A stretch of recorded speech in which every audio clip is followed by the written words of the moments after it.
Hey everybody, welcome back to our weekly live stream, and we will be kicking it off today with a brand new image that we haven't done before, that we haven't started yet. So this is going to be a brand new stream, part one of a new one. You've probably seen the thumbnail, you've seen the title of the video. It's going to be a spooky stream, guys. Spooky. We are into Halloween time, fall, okay?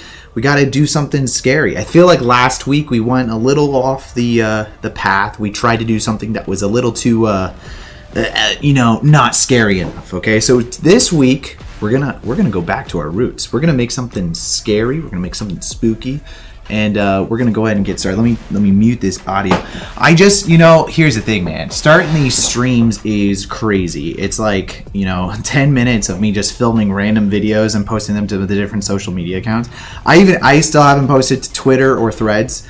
Like, it's like there's way too many things. That Discord, Facebook, Instagram. And I got 2 Instagram accounts, so it's like I don't even know. But maybe it will create an app one day that just allows me to create one video and it just AI posts it to everything that's out there. So let's go ahead. Without a further ado, we're going to take a look at the image that we will be creating today. It's this weird image I found on Instagram. I don't know what people be posting. Okay, I don't. This is interesting. Okay, it's a little creepy. There's a lot of hair on the sides, honestly, on this hand that's sticking out of the water here. So I'm wondering, is this a monster? Is this a person? Is this just a dude? Sitting inside of the river. But I don't know. But I thought it was very interesting, and I was like, let's get a crack at it. I think this will be a really fun experiment. A lot of volumetric, atmospheric, background that we can work with here, as well as some fun water simulation stuff. So I think this will be a fun one. I'm actually not sure.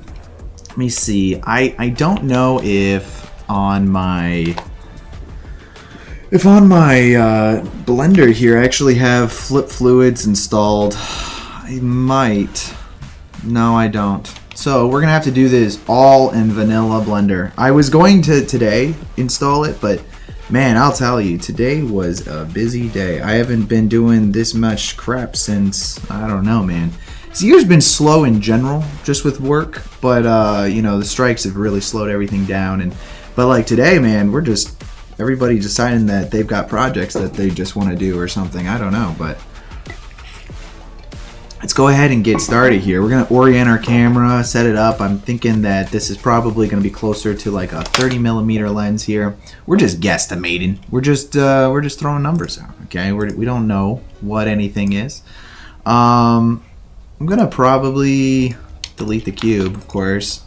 We're just going to set a plane for our established setup. And I'm going to kind of I'm going to line this thing up. Just eyeball it. But how are you guys doing? How was your guys' week? What are you guys up to these days? You have a busy week? I know, Ben, I saw you in the chat. How are you doing? Just lining things up here, so it's just before we get started here, figured catch up, say hey. How's the fam? I'm gonna actually first on this river. I'm gonna probably extend this outward. We don't need that much surface, and to be honest, working with water and things like that, it can become very heavy on the system. So I would rather try to limit as much as possible the. Oh, you know what? We don't want to scale that down. We kind of just want to bring it out. But yeah, let's see. I think not quite right with our orientation on our camera. I find that like sometimes it just takes a little bit of playing around. Again, it's just pretty simple, just line it up.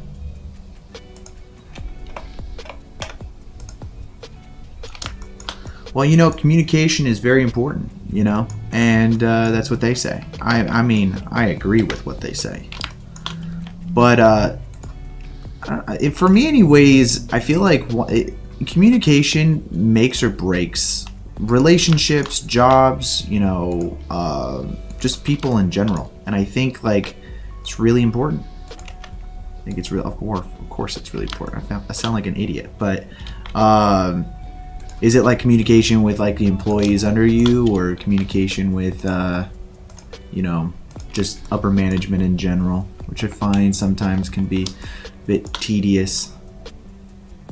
I think that'll work for the riverbank there, just kind of like going around the corner there. We'll have a lot of trees here and stuff like that as well that we will be building up. Let's see, I'm probably just going to use a landscape. These things just generate pretty good terrain just right off the bat. And we just need something as a reference.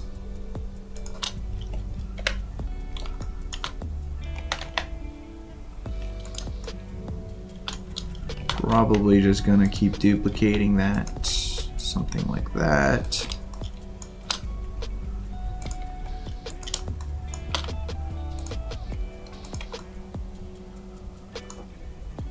I think we're fine with all of that. I'll probably end up just, because we don't want as much of a peak on this.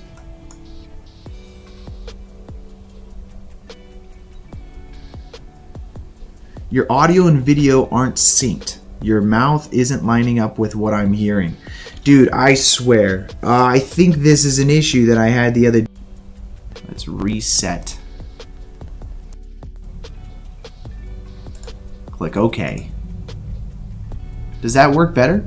Let me know. I mean, I can't really hear it. It's like it's going to be an unfortunate thing. I can always turn my camera off if that's going to be distracting.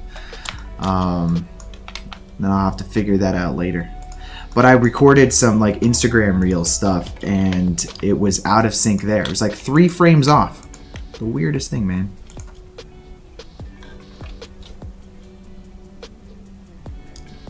I don't understand why this communication with the people. Oh, yes. Did that work? Did I fix it? No way I fixed it. I didn't even do anything except for turn it off and back on. That's wild, man.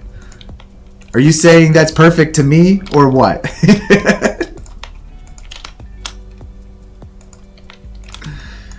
Because I didn't really even do anything there. Sometimes it just doesn't take much, man. It doesn't take much. It's just a little bit of work. Alright, I'm going to delete this initial point light because we're not going to need that. I'm going to hit the save button here. You know what's interesting to me here is we don't necessarily... How did that fix it? IT 101? What? That doesn't make any sense. That doesn't make any sense. But, you know, I'm here for it. You know, I'm here. That's crazy, man. Okay. I'm going to actually... What we're going to do is I'll select this face here because this is the only face that has ripples in it. And everything else can probably just be pretty simple. Before we do anything, let's actually just save. Hit the save button, everybody. It's really important. I'm going to just add a hand in. We'll do this. We'll do this. We'll do the hand first, and then we'll add the ripples around the hand. I think that probably be the easiest method. I'm gonna set the cursor, so that's where we want the hand. And honestly, we don't really need much. We just need to grab that. Maybe. Oh no. Let's do. I'm gonna zoom in on this guy. The hand could honestly be pretty straightforward because we're going to add hair and all that stuff as well. So like we don't really even need to do anything to customize it. Okay, that's fine. We're just going with this dude here. And then let's just finish the creation. I don't need anything else. We'll be adding hair onto the hand to kind of help that. If we, wow, that was not desirable. There we go. Scale that up. And I'm just gonna grab his hand. This is the bone for that. I think it'd be this one, right? We just want his hand sticking straight out of the water. I'm using Human Gen here, by the way, if anybody is curious. This just generates humans for you. You don't need to really do much. I generally find it works pretty well. Scale you up. And scale you up. Scale you up.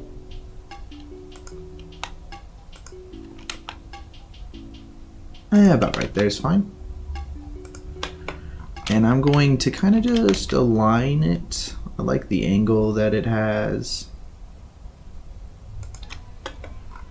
And yeah, we can just kind of customize more so. What's going on here?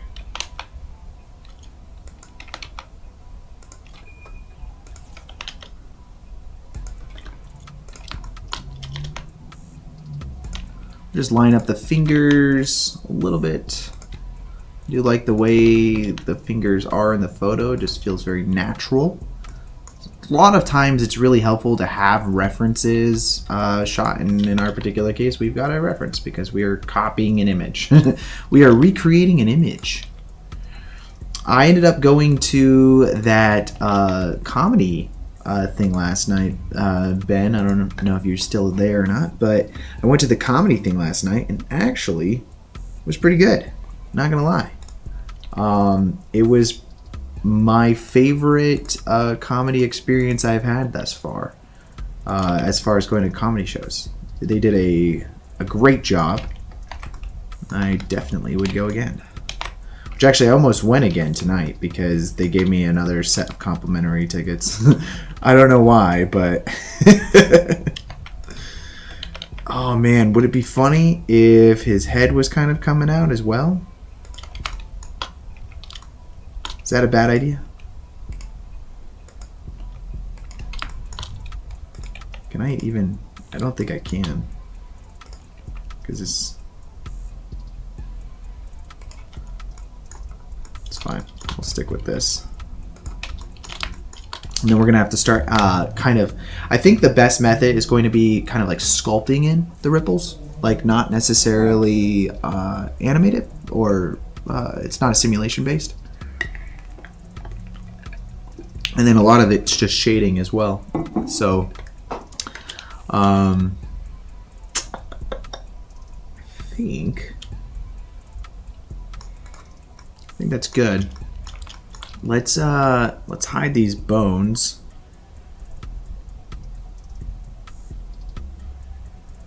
That is true. Yeah. I think I agree with you. Maybe like a bit of a silhouette under the water, you know. I mean, you can kind of see the silhouette here right now, but that's just because we're in wireframe mode. So I think once everything's done, we can play around a little bit with the visibility, just to see what we've got. Okay, great. I'm going to start keeping things organized now because we're gonna get a million trees in here. So. Let's just change this. We're going to create a new collection. We're going to call this camera, and that'll be useful later for setting our focus and whatnot. Let's create a new collection inside of this big collection, and we will call this landscaping or landscape. Let's just select all of these guys. This also just helps my mental health. Okay, let's add a new collection. We'll call this river. We'll just place that under there. Usually I don't have that many collections. I kind of just have a few, and you know, it kind of just works. I'm just gonna subdivide it. Ooh, not that individual plane. Keep subdividing this. Now if we go into our sculpt mode, we can adjust by using the grab tool.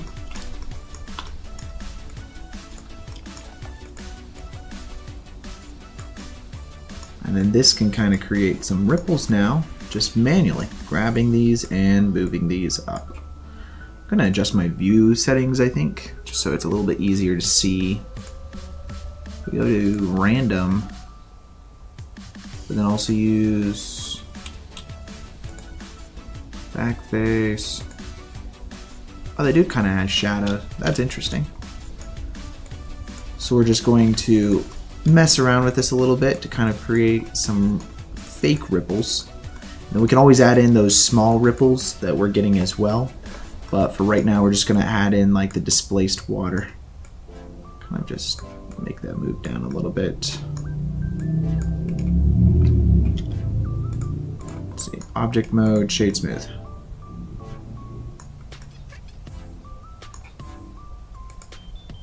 And let's go back to sculpt mode here.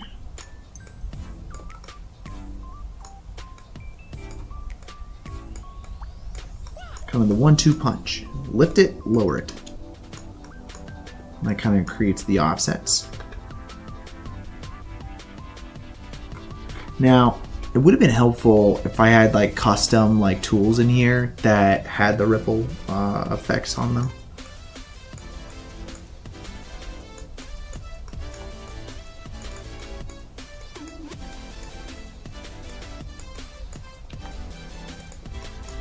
I think just this might actually work pretty well. Some more art directed. I mean, I've done things like this though also previously where we were using kind of like Musgrave textures and whatnot. This is just more of a manual way that you can kind of like customize the amount of displacement that's happening here, because this is like legit real displacement.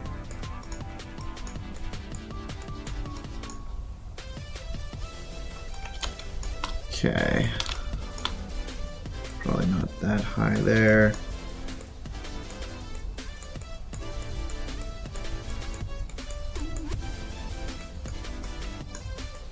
And that's pretty good. I like that. Create more of like a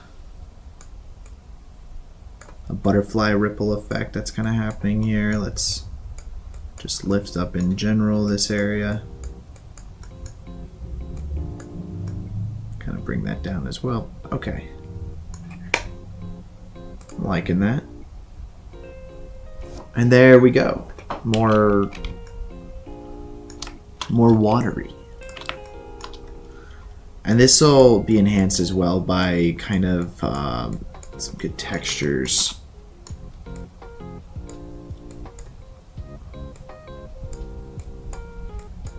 Kind of like lifting and then bringing down half of it so that way it creates like a line.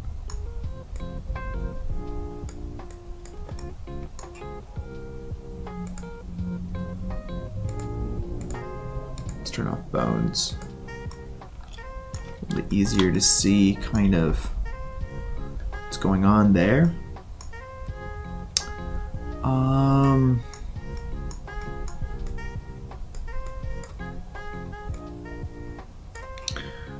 Okay, now as with sculpting, we are going to go into our modifiers now and add in a multi-resolution, and we're going to subdivide.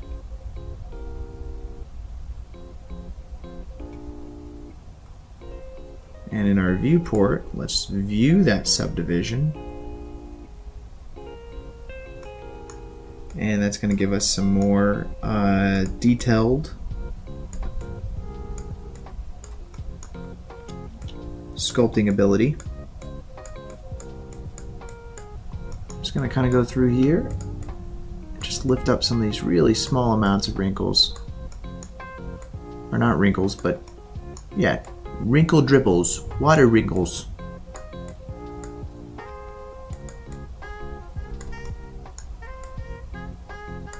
I was thinking, and I don't know what you guys think about this, but I was going to try to maybe do some breakdowns on you know, some of this stuff, but like just in a quick short like YouTube video rather than these full live stream things.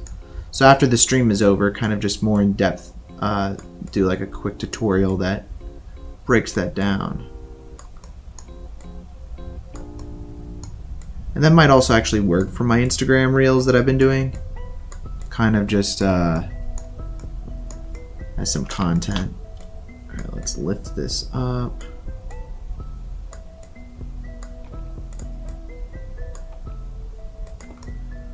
Really small.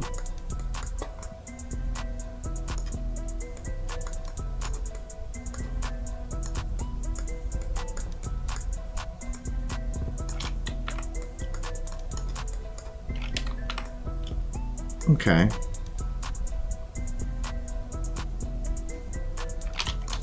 Save that guy. Might do another subdivision later. But for right now, actually, yeah, let's do it right now. So hit subdivide again.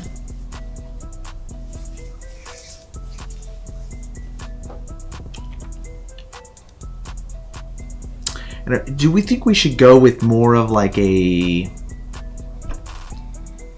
you know, scary creature, or more of a human hand coming out of the water? You know, because it's like that depends on how much hair we end up doing in the end of the day. Like if we're doing a crap ton of hair, then it's gonna be more monstery. Okay.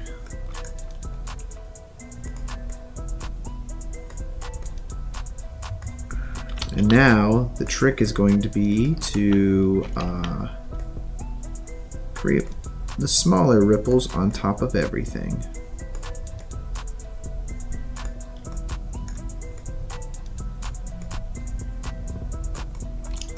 So you've got your bigger ripples, and then you're gonna have your even smaller ripples.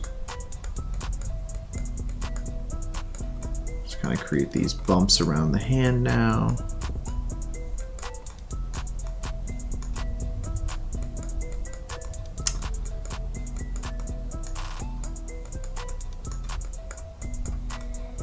Kind of just the lifted area around the hand as if it's coming up off of the hand.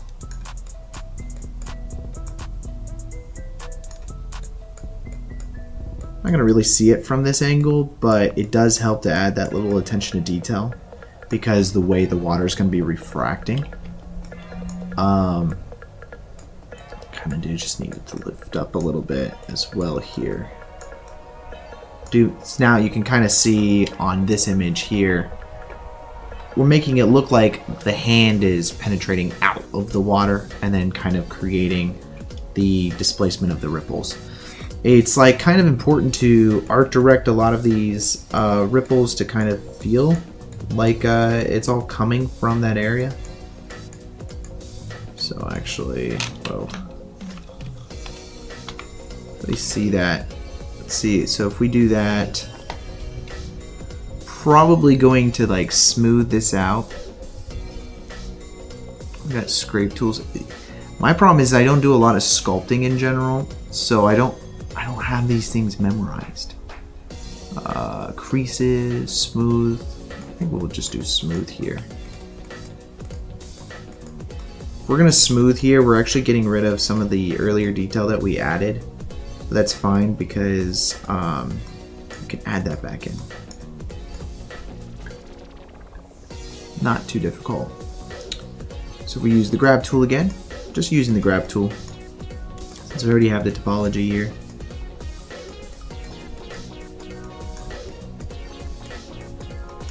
We can actually use the inflate tool as well to create these more like bubble-like things.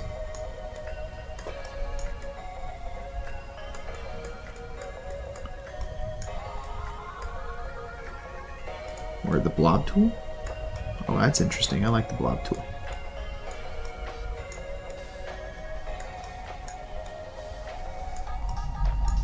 Just kind of create this line here.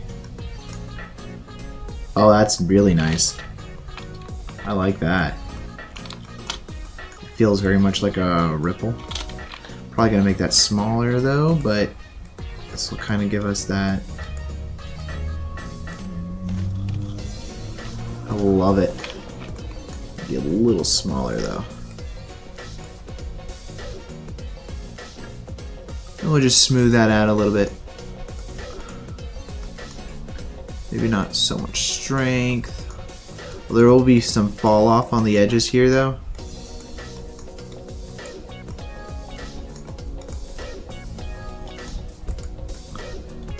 Again, just kind of like artistically directing this to have the ripples that we want. We can always come back later and add some more. So I'm not too concerned that we're not going to get everything here. But let's see. Just kind of adding in that. It's more so like the water getting pushed this direction, which I do like. I almost want even smaller. And kind of just that. It's even smaller than that almost. Something like this. Oh, that's good. I'm just gonna make sure that fits. It's thick enough. Then we can smooth that out, this last ripple here. I'm gonna change my strength to be like really low because I don't want to get rid of the ripple, but I do want to help shape it a little bit better. So just increase that a little bit. Again, have the edges more fallen off as if it's stronger in the middle of this whole ripple. And kind of create this like butterfly ripple effect on the water. This last ring. That's good. Okay, yeah, so it's like the hand comes out, water kind of just pushes. It's quite nice. Let's set this back to single here.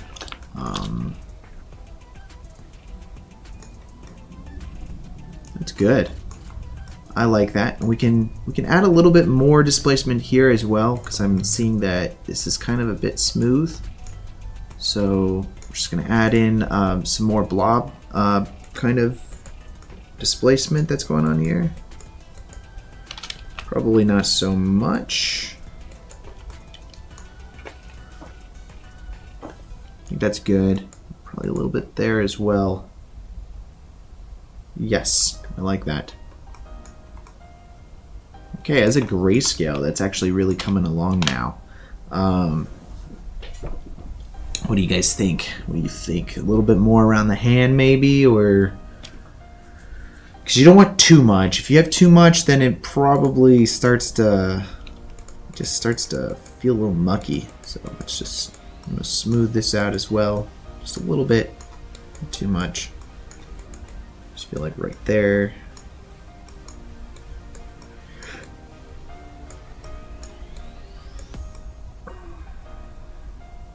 Perfect. Just got to kind of get that hand coming out. Okay, that's starting to feel like water to me, which is good, because it's supposed to be. Look at this. You get some ripples that are a little further away. Let's try adding a few of those in as well.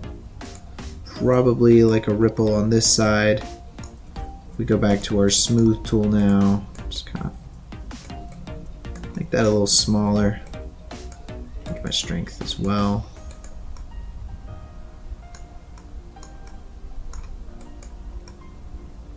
Ripples are really easy to kind of sculpt because they're just ripples. They're just lines. Okay, let's make that a little smaller. Now we're gonna smooth that out as well.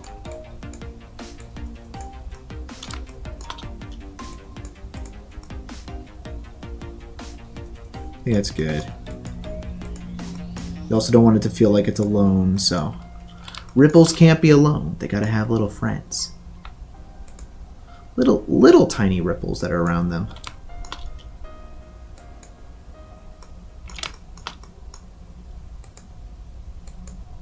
Something like that. I think if we smooth that out now, smaller ones, more barely existent. That helps, definitely. Just kind of breaks off into the distance. Not too much so, but just enough.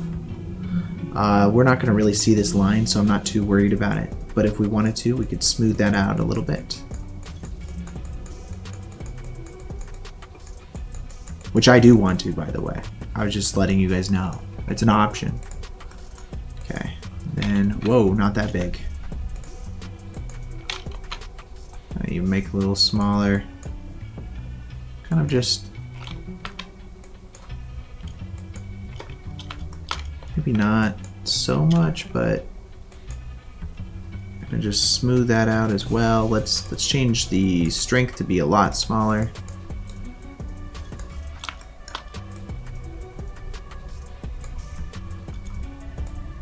Just kind of smooth that out. These ripples are a lot farther away, so we're just not going to see these as much.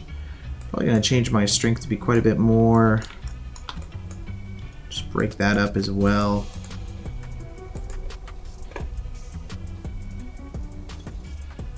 I like that. And then overall, just kind of, maybe not, but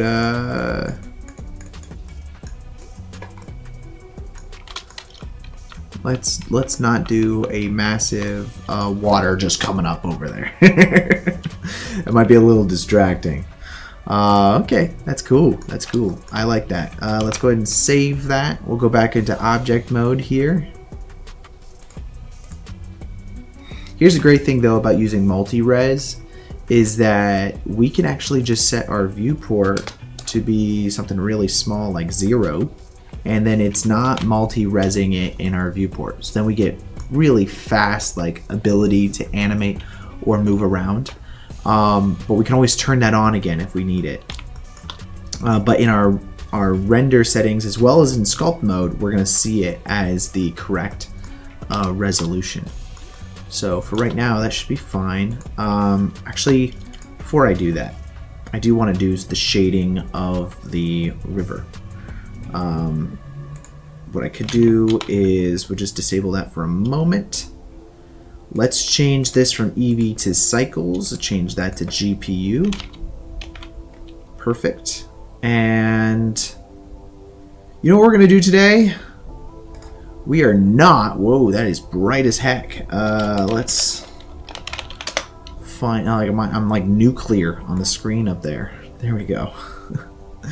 We're gonna find an HDRI to work with. So let's do an outdoor HDRI. Something gloomy. Do we got gloomy HDRIs? Because I don't think we're gonna want anything terribly specific. Normally, I would create all the lighting just in Blender, but I just want some all overarching, like gloomy day feeling stuff. Snowfield almost works, I think. Because I don't think they're going to have exactly what I want. This might actually be nice though, just because it's going to have the darker bottom area.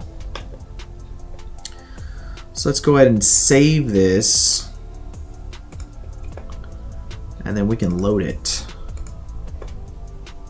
into our settings. There we go. We're not going to be using physical atmosphere today. Click environmental texture, open, downloads, and Shudu Lake is what we want. Make sure that's saved. Then let's go ahead and take a look at this thing.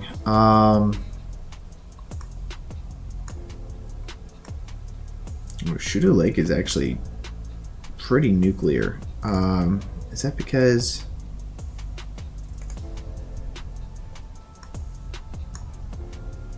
Let's bring the strength down.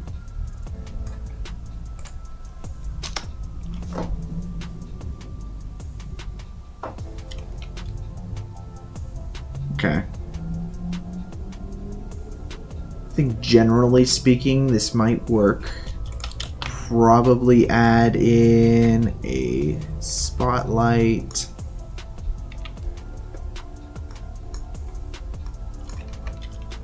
Let's do this. I'm just gonna do this from the just for the hand. I mean, it's funny, I didn't even intend this, but like that song from Talk to Me went mega viral, and I'm now doing a hand shot. This has nothing to do with that. Although, hey, sponsor me? I don't know. I'm down for it. Let's do it like that.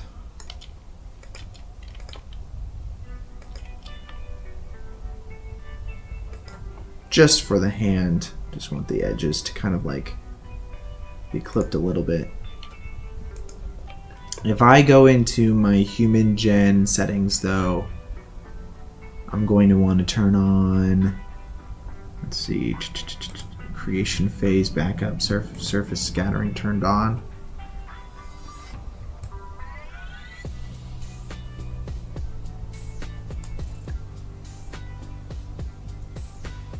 Okay, I am gonna have to customize this also in the end because it's not wet at all. It's actually very dry.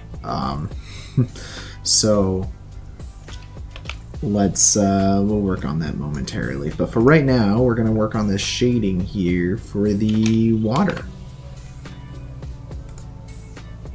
Doing things a little out of order. We're not finished modeling yet, but I think this will be fun to jump into. So let's do shader editor. Let's call this water. Then we'll just call this, let's use glass, maybe?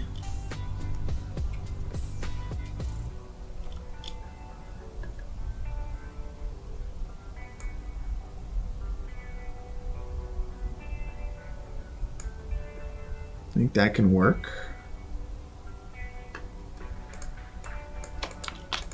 There's also using like glossy, like that's also a way to do it.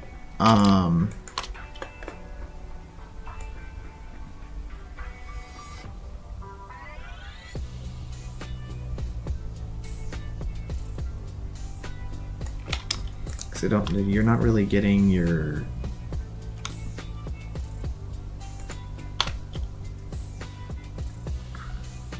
you go like that, and then we'll give it more of like a green.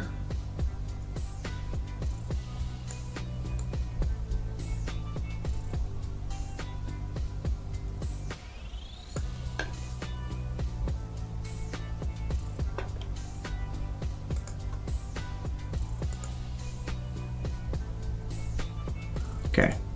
Then the only other thing I can think of, let's do.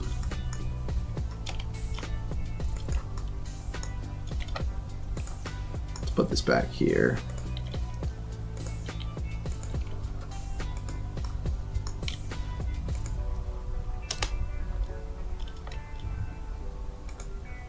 That way we've got kind of a background that we can play with on a shader level of things.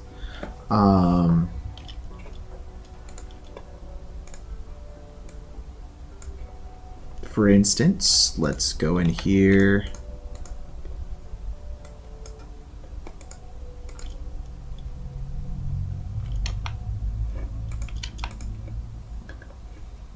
I do actually think maybe working with the environment might work. Let's see. I'm not a huge fan of that HDRI. So I almost want to use the HDRI as our backdrop. Oh, there we go. This might actually work. This might be a bit bright.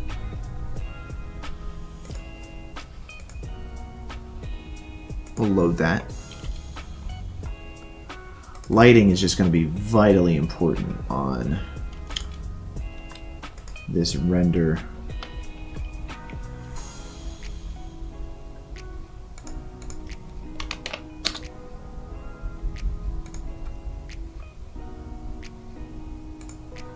Set the camera, turn that off actually.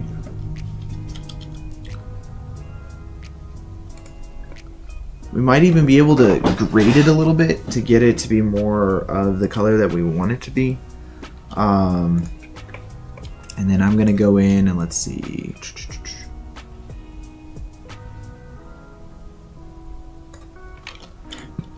see, back to the... That's wild, man.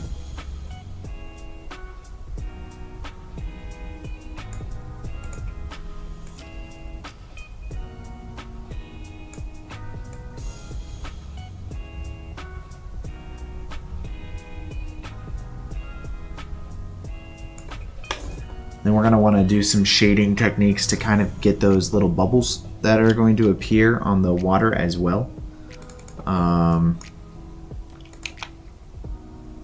going to adjust the IQR to see how much of the silhouette we're really getting here.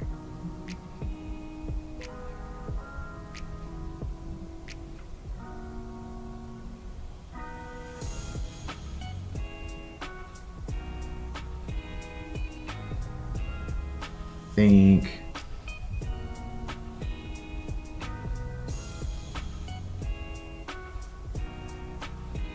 something like that, maybe.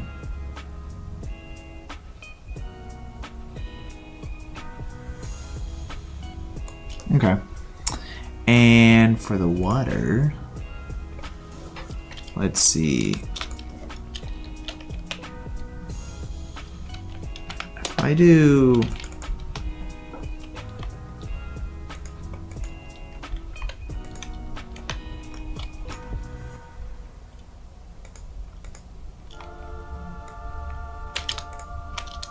see, let's view the different passes that we have here. So that's the normal pass.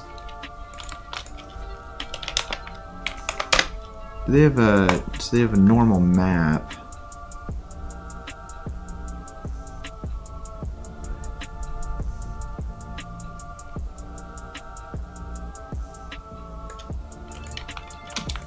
Kind of wondered, I've never really messed around terribly too much with the different types of maps that you can do, but if you do like a,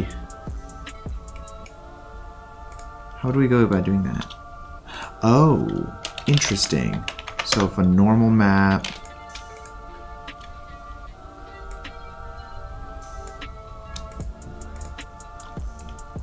so we view normal map, and then a normal map? No, a normal? Is it just normal?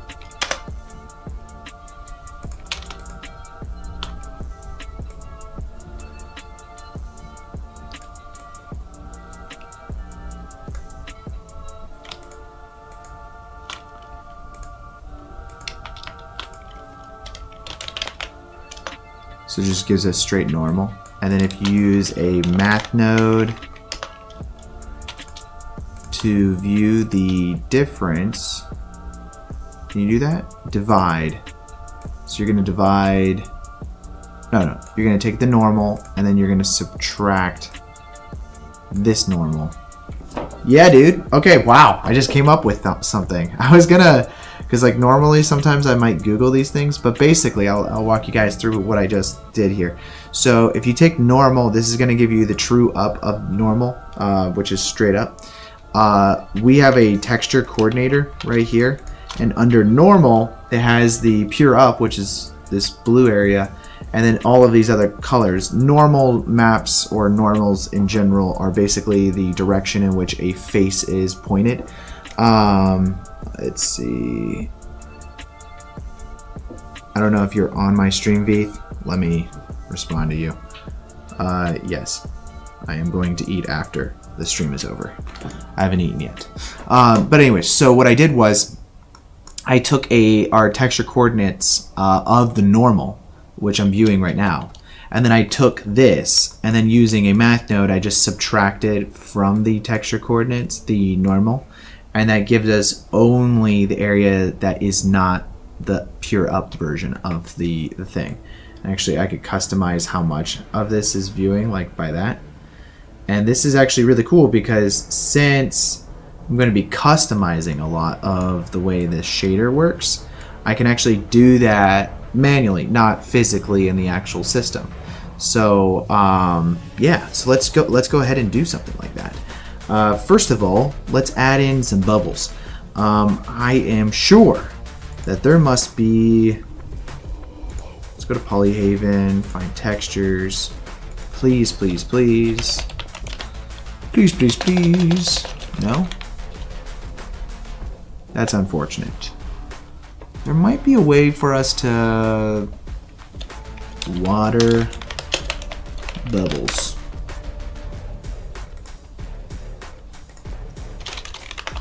Curious. So if we take dark water bubbles,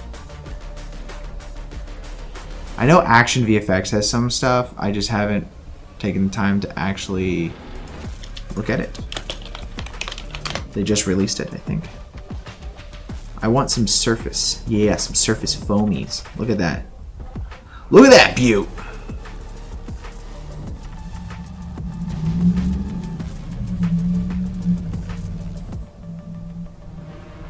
I think we might just use this. I know this is watermarked, but it's fine because I'm not selling this.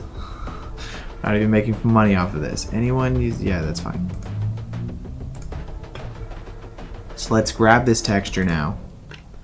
What we're gonna want is every time we see a area that's kind of like white, it spawns in bubbles. So that way we have foam in those particular areas. If I do this, let's see, Control T.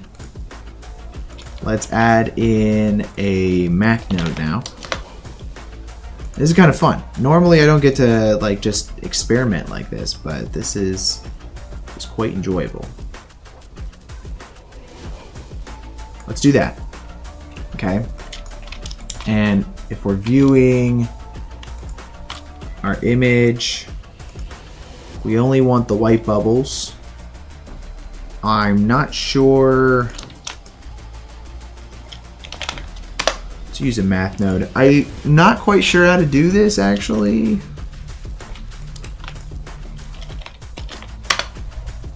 But we're gonna test this. I normally do this in Photoshop, but since we're doing it here, might as well, you know. Subtract. Kind of just, I only want the Luma. Can I do that? Luma key? No? No? No? Okay, fine. Photoshop it is. Because essentially what I want is only the brightest whites of the bubbles, because I don't really care that much about the rest of the image, and that's the way we can get rid of the watermark as well. So let's go ahead and load that into here. Close that real quick. Just have this black water bubbles, which we can load in. And now if we do, we will remove that. Let's say select by color range. That should work. Control Shift I, and then we'll delete.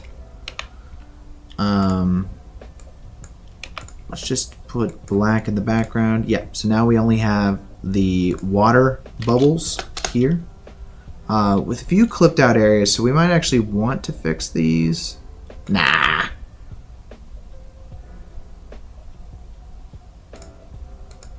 Yeah, I think we're good. Okay, so we'll say File, Export PNG. We'll do it with the alpha that we just created. Hit delete. We'll just call this Bubble Alpha. You can close that. No, we don't need to save it. Now, if we go find our Bubble Alpha, right there, we only have bubbles. Isn't that wild, guys? That's amazing. But what we can do now is we could use this only time we see this. So let's go ahead and add in a, what are we gonna do here? Let's do a mix node. Yeah, it's just a regular mix node. We'll say color, and we'll be selecting the color output from this bubble alpha and put black anywhere that we don't see this bubble alpha. Okay? So now if we use the factor of that bubble alpha, we can actually view this now. Should just work, right? I don't know if mix is the right way of doing this, so another way of doing this is just using a principled BSDF and then just plugging that into there. Say mix shader, and we plug this shader in here, and we'll duplicate this. but make it just pure black.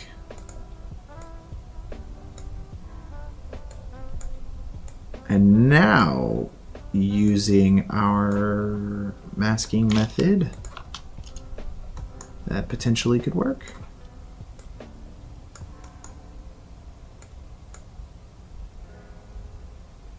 So that has our bubbles. Let's see.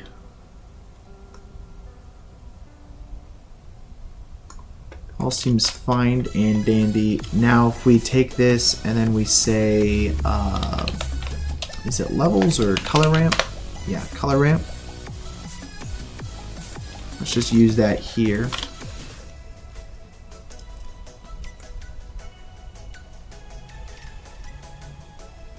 Now if we increase that, voila, we're going to get closer to our desired effect. Now instead of this principled BSDF, we can actually just delete that. But you can see where the bubbles are kind of coming in now on that effect. And then we can use our glass texture that we were using before and just plug that into our second shader. And then that will be everything we hoped and dreamed it would be. Why is it when the color ramp is open, this lags? Blender, that's a bug, okay? That shouldn't be the case. Alright, so let's customize how much roughness we have here now. Still feeling kind of wonky to me, so let's see.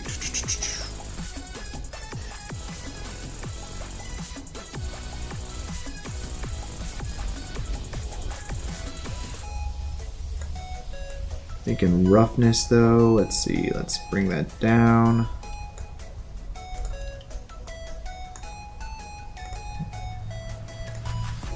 We've also got a lot of lighting specularity on here as well, so we might want to try to customize that as well. Okay, open back up our color ramp. We're going to want a little bit less of the bubbles.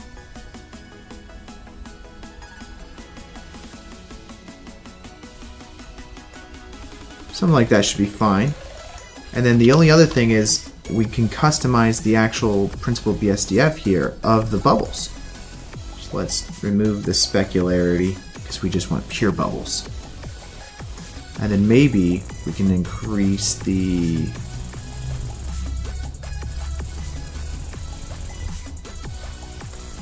I think that's fine for me.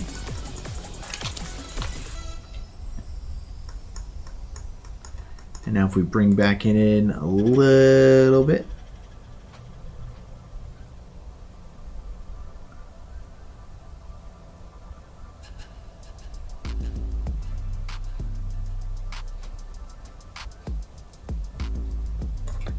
Cool, so that gives us our bubbles. Now we have to create kind of like that specular edge on the water. I'm curious, let's see, let's look at a principled BSDF node here.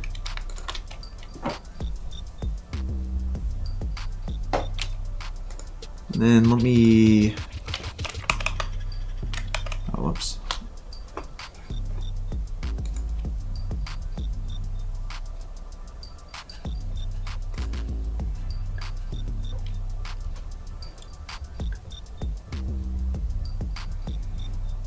Let's see, we're gonna look at this. Let's say the I'm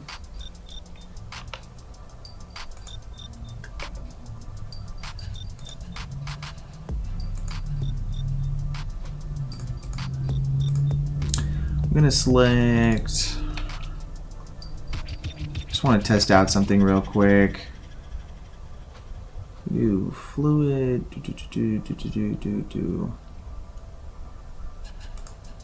There's a domain. And then fluid surface. What type of surface are we doing? Whitewater world, fluid materials.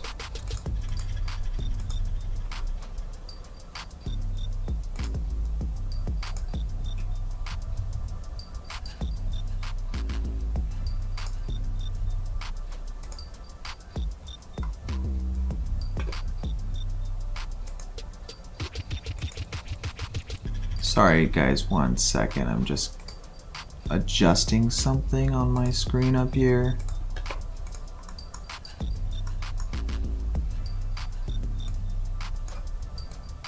Okay.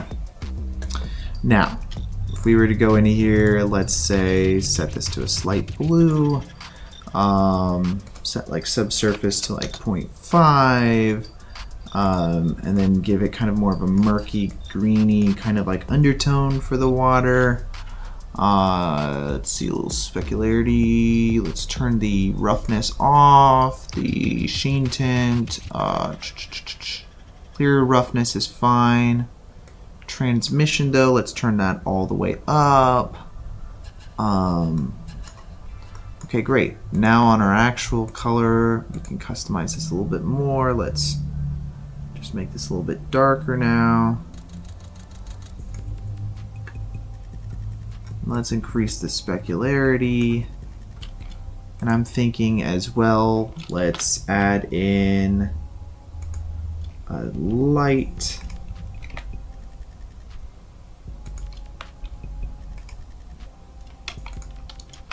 See, let's add an area light. Let's go to 3D viewport now.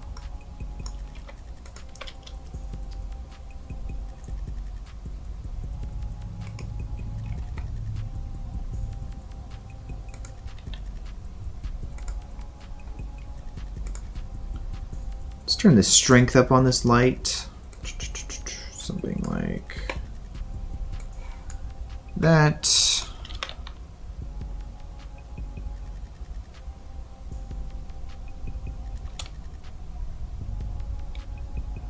And let's get the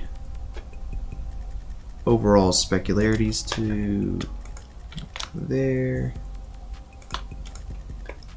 Now I'm going to take all of these guys. Just going to join them. And we'll create a new material called ground.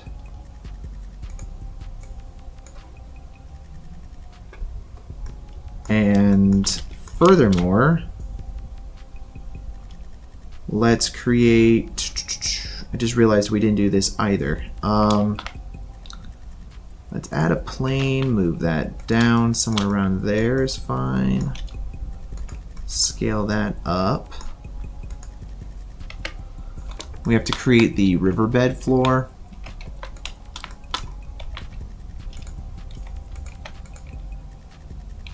So we can do that simply just by doing that. And selecting the vertexes on the outside here, we'll extrude those upwards. Somewhere around there should be fine. We'll do the same for the other side.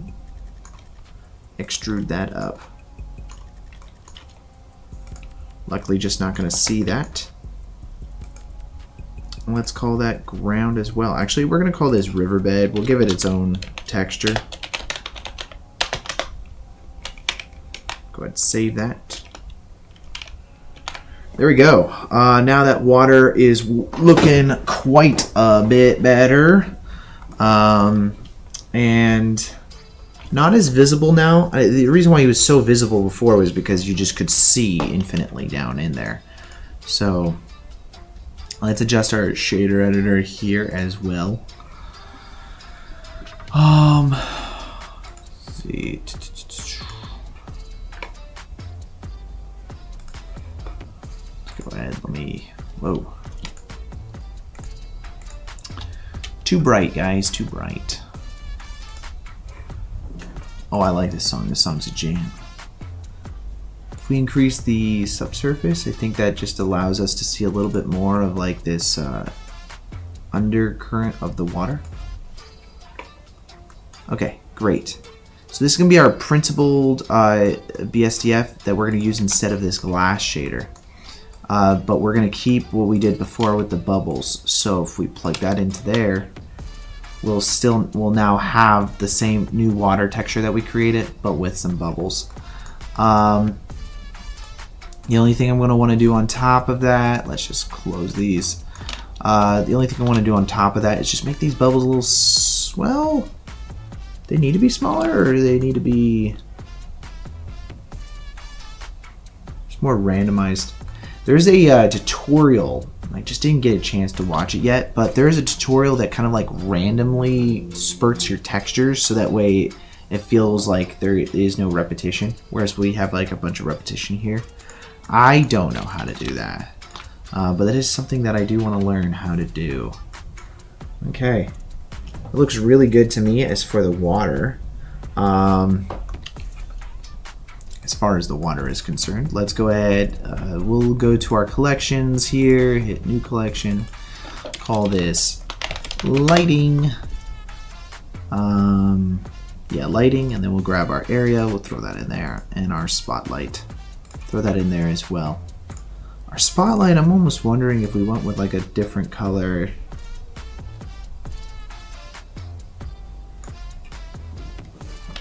And then we are going to customize the hand as well momentarily, because right now it just feels like a dry hand sticking out of the water, and that is not what we're going for, contrary to popular belief here. Let's see. Okay, so if I select the hand, this is the automatic texturing that it creates based off of it. I think... Can we just increase the, or decrease the roughness? Right?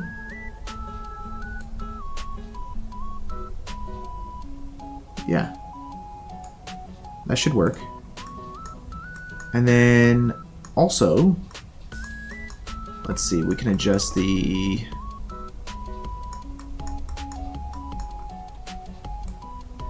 Oh, we could just do this here. Let's just add a curves node in, RGB curves.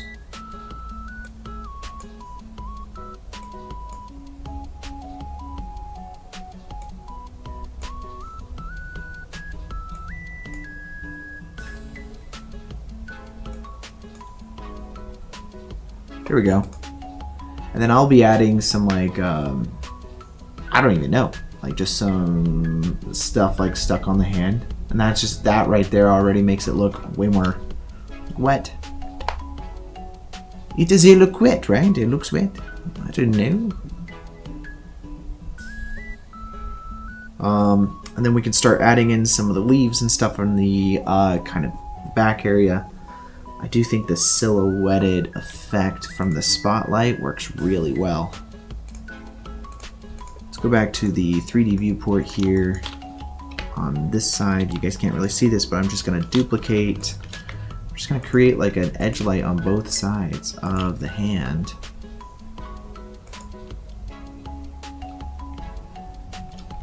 Just to give it some frequent, or some separation from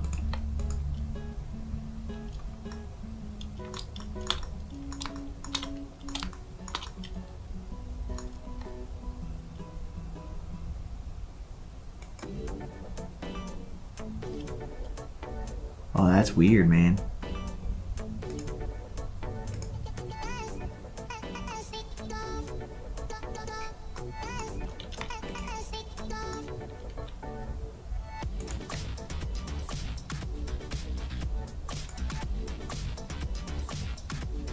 I think we could get quite interesting with the lighting here to just help show more of the creases in the hand.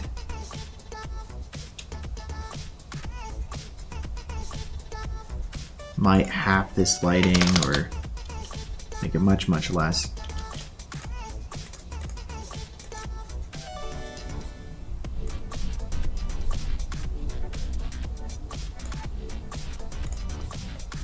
Just go like 20. Let's see what we get here. Because I do just want it to be very subtle. I don't want it to be very overly pronounced that there's lighting on this side. Okay, I think that works. And let's just duplicate that again.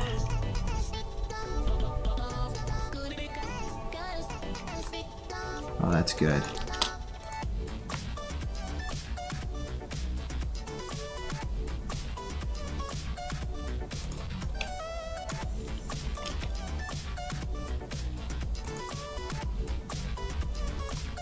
This underlight one, this one that's coming in from the bottom here, this needs to be much less, like maybe like a 5, yeah. Just too overpronounced beforehand. That's good. I like it. Definitely feels creepier now because of that. So we got start adding in some hair too. Let's do that. We can do that pretty simply, just by going into our particle editor here, adding in some hair. I'm gonna press tab real quick. We only want this hand, honestly, to have the hair, and I don't want to have to deal with a bunch of hair particles in other locations. So let's go ahead and do that. Let's see, we don't necessarily need it on the hand, just like kind of on the back of the hand. And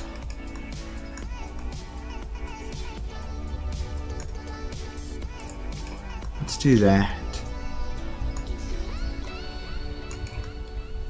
I like that. Okay, great. So we'll go into our settings here for our vertex groups. Create a new vertex group called hand hair, and we will click assign. So now if we go back out of our edit mode and go back over to our particles, we're just going to say under our vertex groups down here, we can select hand hair. Now it's only going to do that. A big problem that we're going to have right now is that shape is massive. It's way too big. So we can customize that just by making it quite a bit smaller. 0.01 maybe even. Let's see, 0.05. Let's do 0.025. Split the difference. We can change the length of the hair as well. We don't need it to be quite so long. Somewhere around there, we can see what we're doing. I'm thinking for the children, if we do interpolation, I'll be combing this in a moment, so do not worry. Definitely don't want 100, not unless we make the diameter much smaller. Let's try.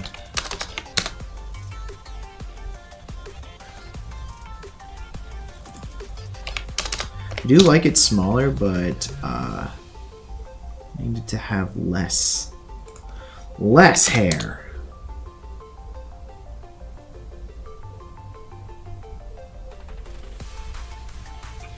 Okay, less hair. You made it, Veeth. Welcome. Welcome, welcome, welcome. We're making an ugly looking hand in the water, okay? Don't judge. It's yeah. Oh, that works pretty well. This is starting to go more of the monster kind of feel to it. Let's just flatten it out, maybe. Might want a little bit less so up here, I think. We can change the frequency as well. And the shape. Do we keep the shape?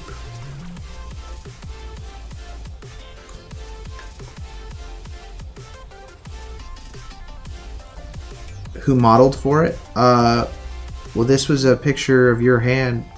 I thought you knew. Did you not know? Diameter scale. Change the diameter to be a little bit thinner. Maybe not that thin.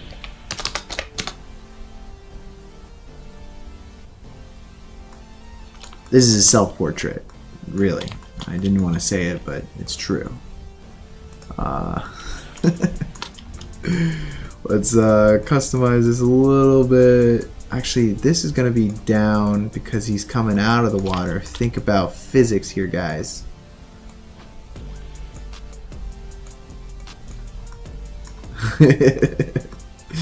Yes, you are. Let's do that. Let's see what that looks like. Object mode. Should work quite a bit better. I like it. it just doesn't, I think one thing we can do is needs to, well, first of all, under the shader, we'll create a new shader called new wet hair. This will be a principled hair BSDF that we can select here, and the roughness is going to be all the way down. Yeah, so if we preview that over here, we can see kind of what we're working with. This is going to make it a bit more wet. So direct coloring should all be fine. Let's go over to our shader editor now, and under render, let's select wet hair.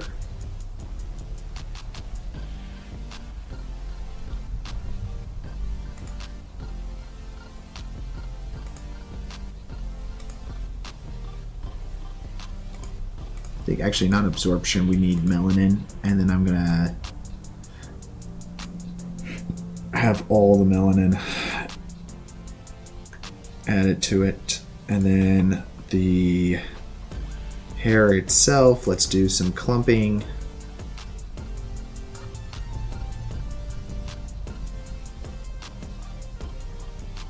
There we go, because the hair is going to clump together as it's wet. That's going to work a little bit better. So let's go take a look at that now. That works for me. So the only other thing is, let's set our render amount for the hairs to be the same as our viewport here, which I did here under the interpolation settings. I'll keep the display count at where it's at, but you could also just lower this if you want faster speeds while working inside of your viewport. I tend to like to know what my final image is more so going to look like, so I'm going to keep that there. But you know, we can always lower this later if we're having some viewport render problems. I mean, seeing as we haven't added any of the trees in yet or any of that kind of stuff. Oh snap, Goose Duck, dude, I am excited. You said they weren't starting until 7:30. Okay, well, I will see you in a little bit. This render shouldn't be terribly long tonight, hopefully. I always say that, I say that every week, but this time I feel it. I feel it in my bones, okay? I mean, we already got the water and the hand kind of good here. I think now let's just kick off and do some of the other stuff. Let's see. Let's look at our reference photo here. I'm thinking some nice ripples in the water will help sell it a little bit better as well. We can load our shader editor back up. I'm going to select the water plane. Vata. And change that. Okay, great.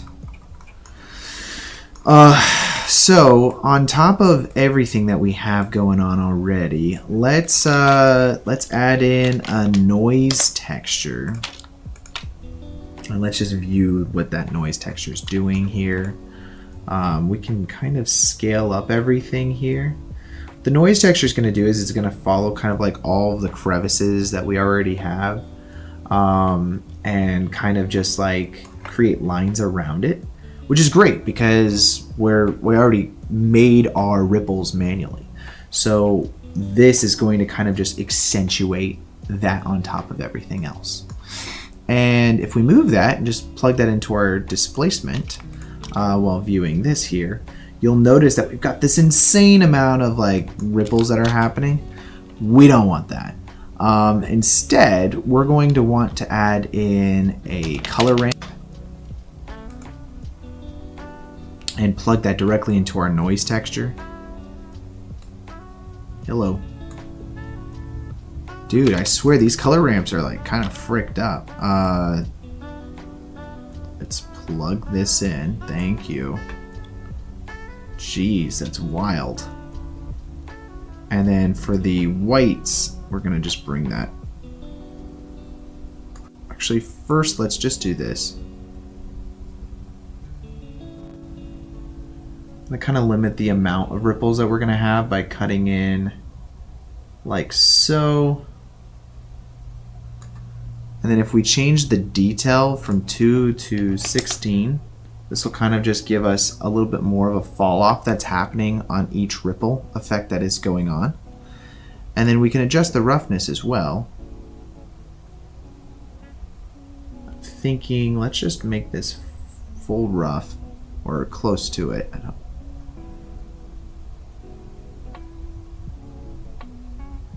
Somewhere like that, it should be fine.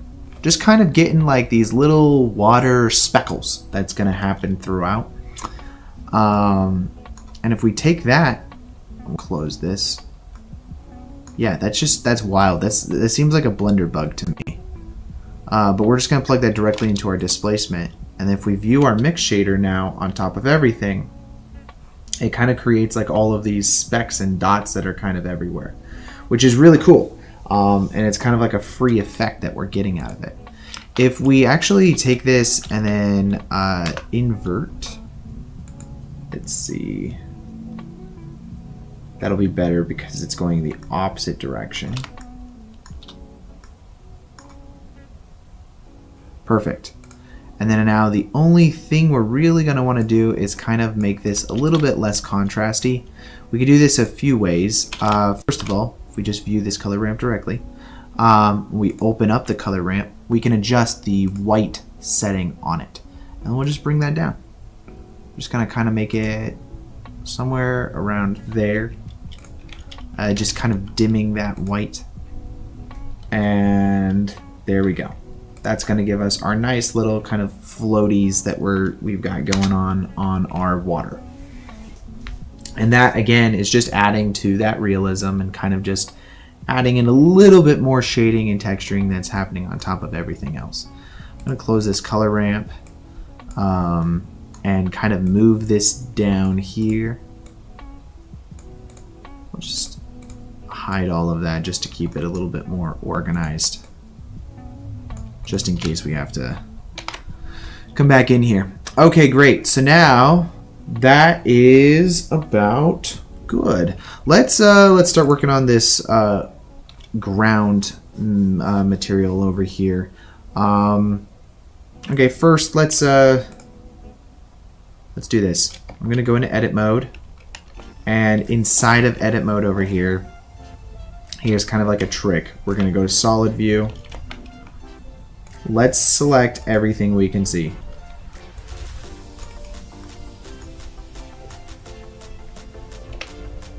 And now that we kind of see that from top view, let's go to wireframe. And we're just going to kind of try to follow this as much as possible.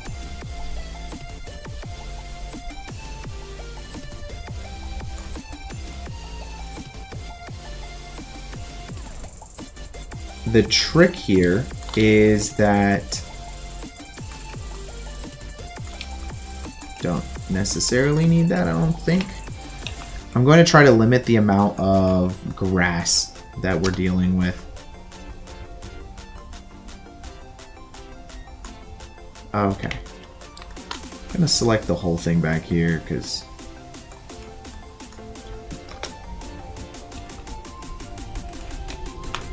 go back out of that view. Go back into wireframe mode. Again, selecting everything that we think the camera kind of sees. We're just going to kind of do that. Okay, now with all of this selected, I'm going to say select, invert, and then we'll just delete the vertices. Because again, if we don't see it, we don't need it. This isn't a video game, so you don't have to model from every direction. You only need the model from this particular direction. So if I swap this back over to 3D viewport, let's open up Botanic now with that selected. And under our scatter settings here, we're gonna find, oh damn, they got lily pads? What the frick? I didn't know that. Well, I might add some lily pads in, guys. I didn't know they had lily pads. But we're not gonna do that right now. So for rocks, let's find this coastal rock line. We're just gonna add that in there as a scatter node. And the reason I'm doing that, oh yeah, see, I crashed it last week. Don't want to crash this week. And it looks like I'm pretty close to crashing. I tried to not crash it this time by not having a ridiculous amount of mountains. It's much, much less mountains.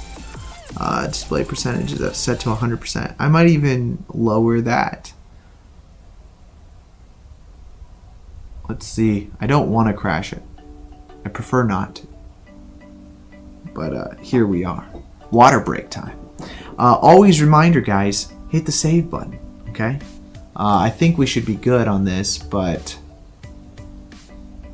I guess we'll see.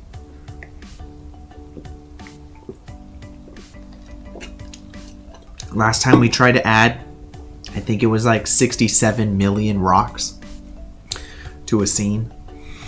I don't recommend it.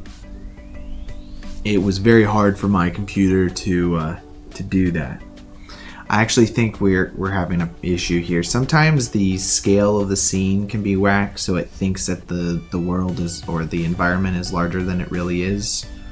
So that might be a problem here.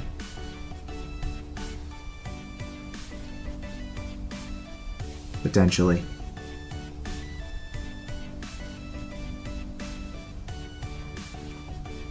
I might crash this on purpose.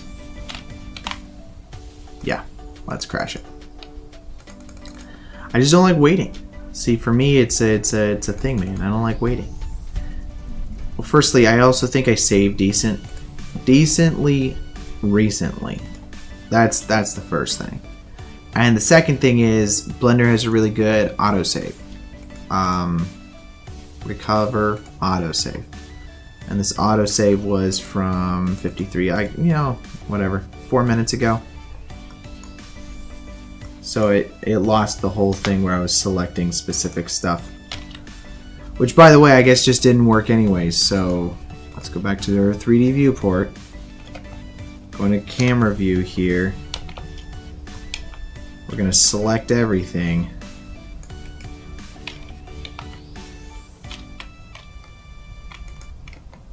Let's see. Yeah, this should have my wet hair settings. So I don't. What was the last thing I did before that happened? Let's go back out here real quick. We will select the environment from this angle. I think. We'll just follow this line right here. Select everything like this. Select everything like this.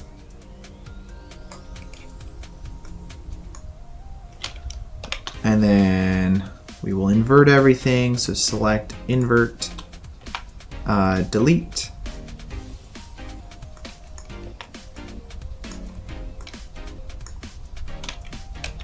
I'm going to apply all transforms as well.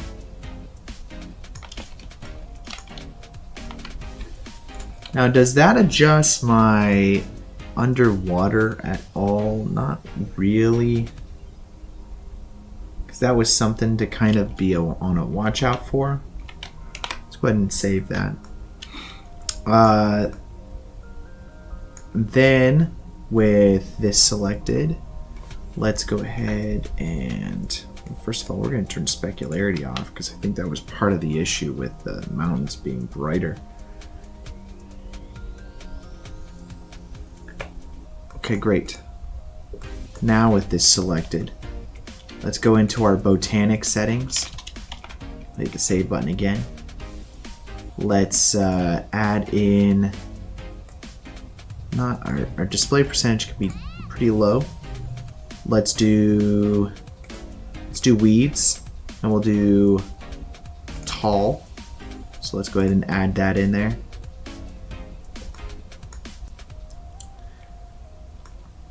And the scaling should be right. I applied the transform this time also, as far as the size of the object. So that way, that would work. Ooh, and we even got some coming out of the water. That's pretty freaking cool. Let's see. Just kind of add in several different types. I may have to hide this. This is pretty laggy on my system.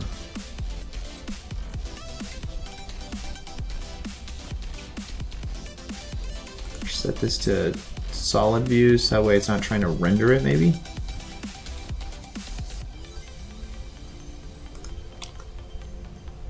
No, that's not going to completely fix it.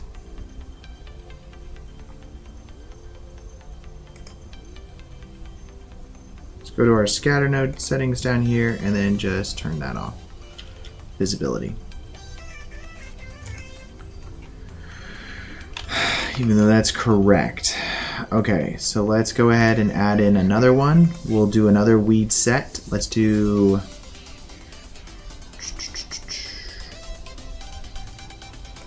forest floor. No. Do grass.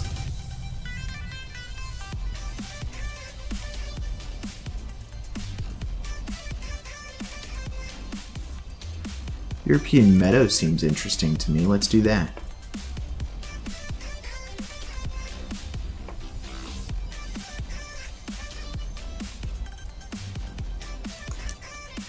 Overall, that should kind of work.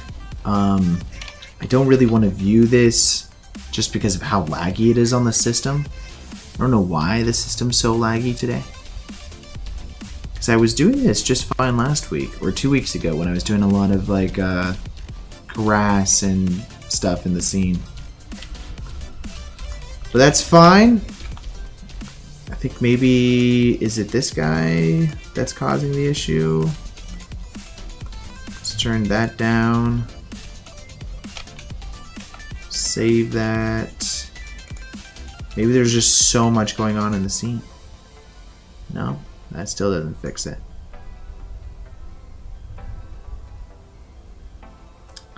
I'm going to believe that that's going to look fine.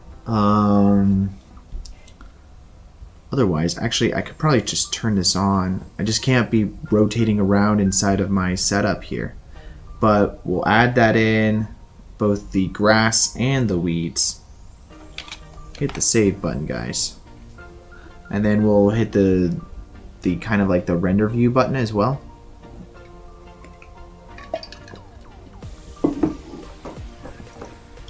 Let's check that out. Render view.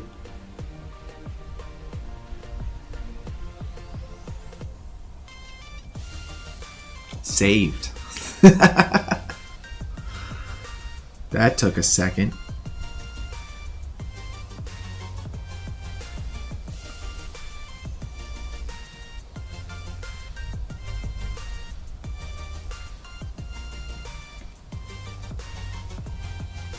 I just want to view it in render view, please. Is that possible?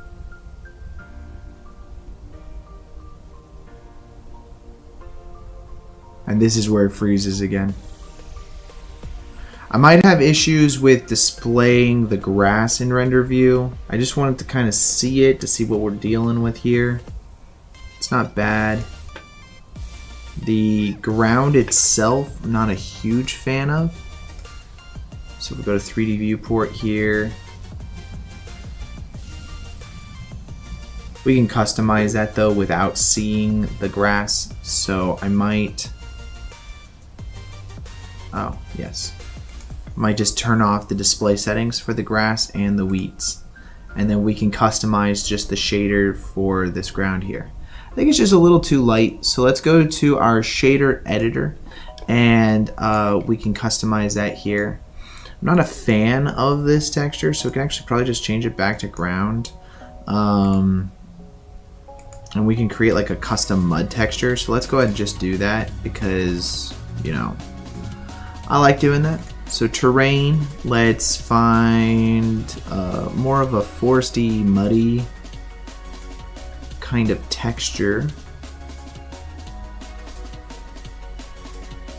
They have mud. Search for mud. Brown mud. Brown mud 3. Thinking brown mud 2 might be the answer here. Let's go with brown mud 2, guys. So we'll down. I'm not a fan now. Coast sand rocks.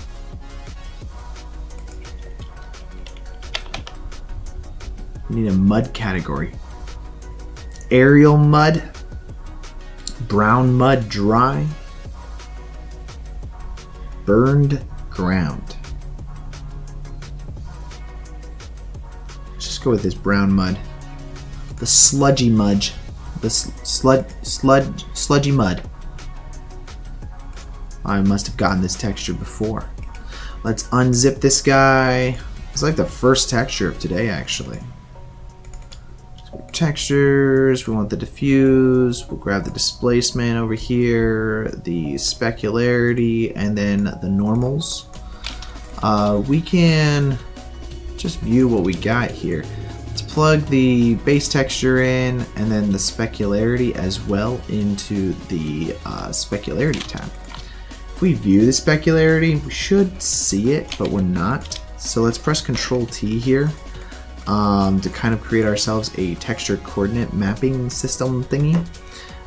If we use generated, should work better. Let's do that, but then use a math node now to just plug that into scaling. Let's just scale that guy up.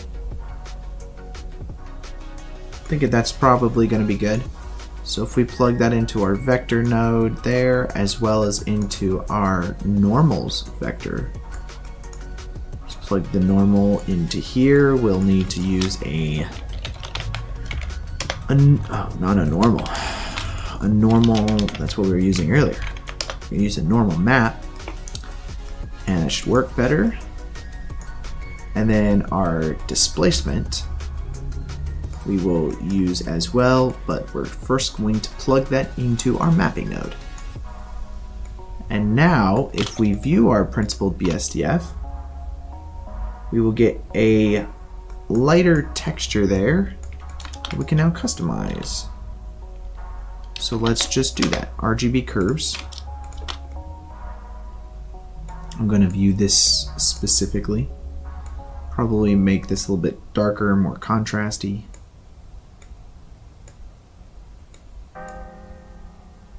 We don't want it to be too bright in the end of the day. We want some depressing mud.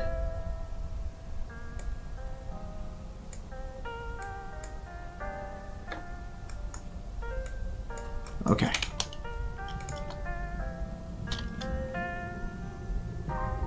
It's pretty good. Gives us the effect that we think we're seeing something happy and cheerful, but it's not.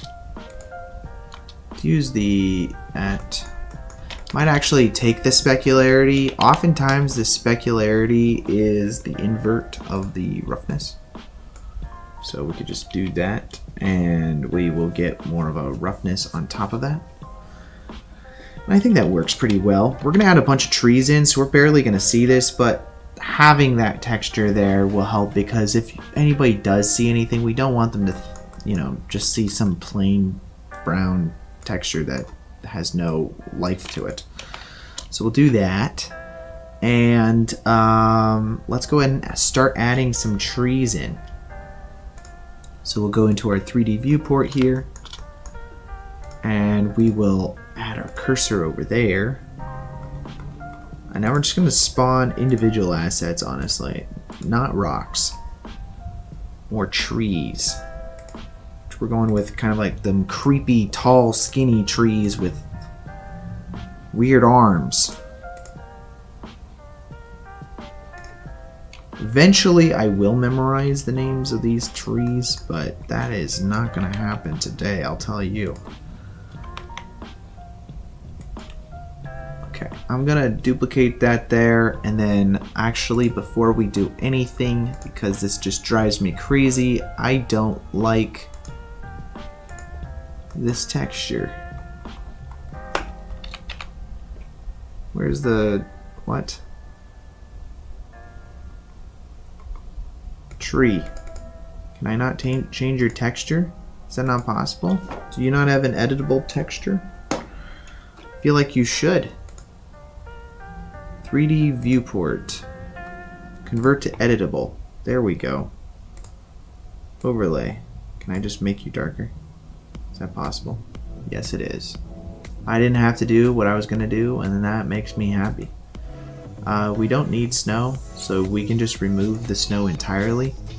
And perfect. Perfect, perfect, perfect, guys. Okay, now just duplicate this guy. Rotate him. Duplicate, rotate, duplicate, duplicate. Duplicate, scale. Duplicate. Duplicate, duplicate. This thing has to be like a really thick forest, so like just go ham with the trees, honestly. Again, let's scale that up.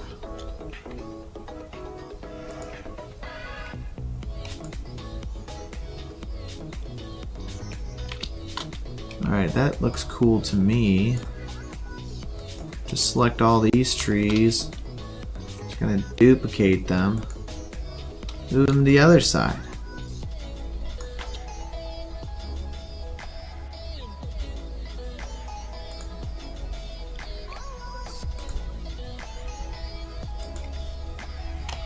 I swear, normally I can play this stuff much quicker, but it is lagging today. Is there something I'm doing?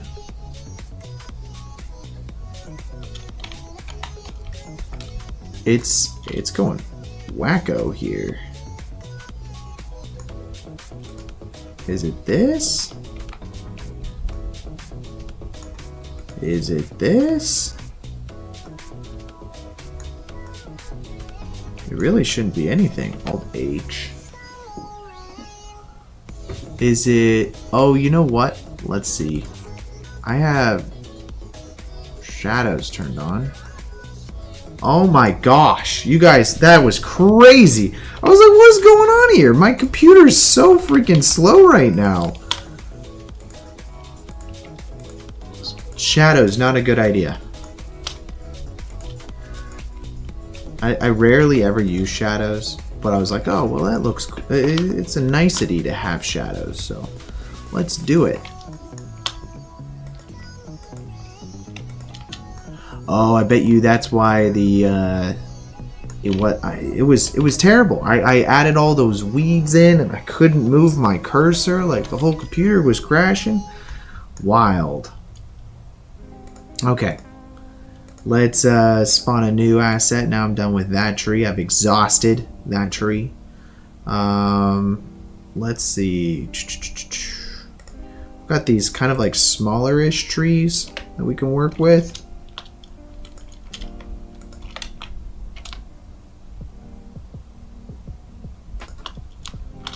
Let's do that. Kind of just play with it a little bit. Kind of viewing my screen on the right as well as I'm doing this, just to kind of help fill in some holes here. Ultimately, since we're dealing with a lot of dead kind of trees, you know, we will need to have it depth wise. More so than you think.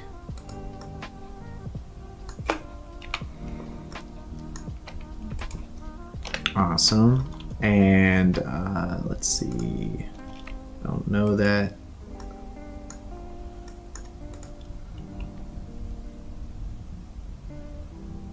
Yeah, I was like, I don't think I'm a fan of that.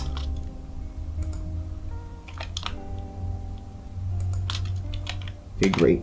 Hit the save button there, and then just start adding in some trees on this side of things.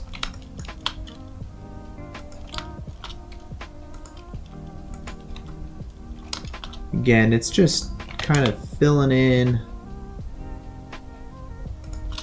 some of these areas. Customize that a little bit. Go down as well. See, duplicate that over there and over there. over there, over there, over there.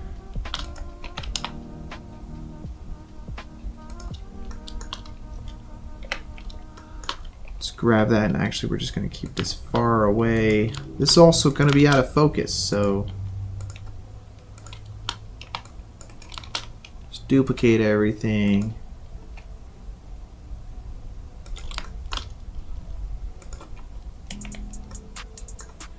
I think my camera is actually clipping out, so let's find my camera settings.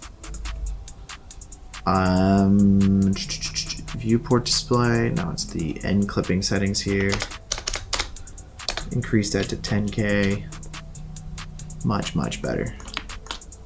I think we have regular trees with leaves. Yeah, we do. Okay, so let's go ahead and start spawning in some leaved trees. Do that by finding one that we like.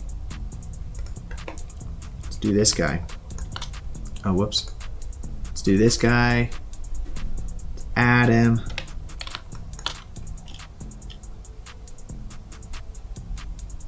Let's add him there. Can't really see that, but that's fine. Let's do that. Save, rotate. Thinking this guy right here. I'm gonna save that. Let's just view it. I probably don't like. Yeah. Let's convert to an editable object, and then change the bark to be much darker, and then the leaf color. Let's take that and then change the roughness. And then the value, how bright it is, to be much darker as well. Something like that should do fine. And then the hue we can adjust to be whatever color we want. So I'm probably going to go for more of like a bluey kind of green feel. Swamp colors, you know. But now that we have that one created, we can actually just duplicate this guy. And that should work fine for that.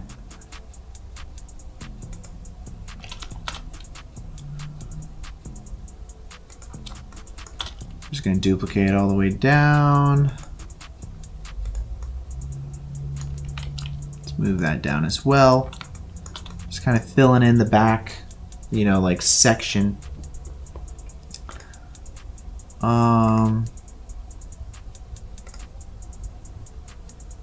Take this. I'm not quite sure I'm a fan of this hue. Might just remove the saturation also a little bit on it. We can customize this more so in our comp.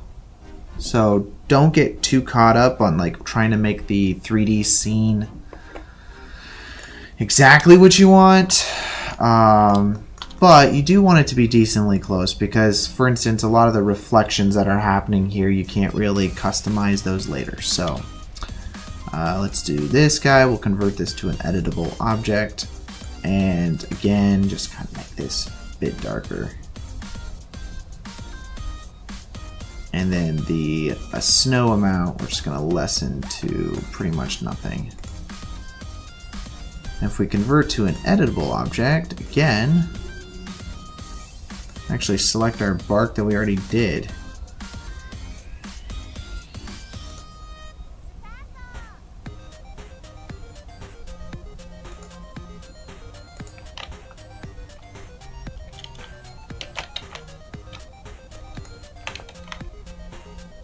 Select the bark here. I'll just copy it because we're going to be doing this a bunch. I unfortunately should have done this before I started duplicating this all over the place. But that's fine.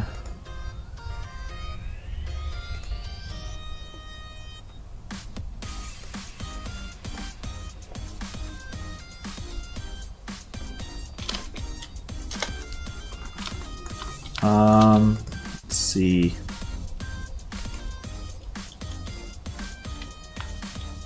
Swap this to rendered view here as well. This will just make it a little bit easier to see what we're doing.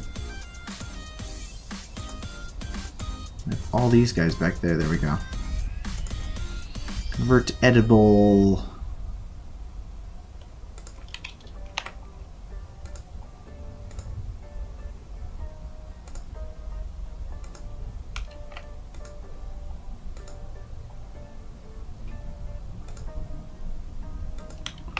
Just select all the different barks for the different shots.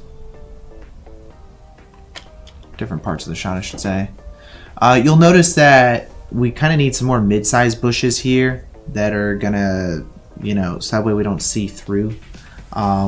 We very much don't want it to feel not thick as hell.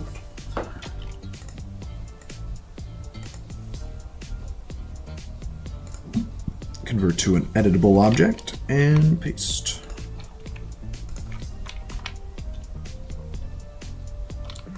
Now the reason why I kind of started working on some of the shading before I later changed it to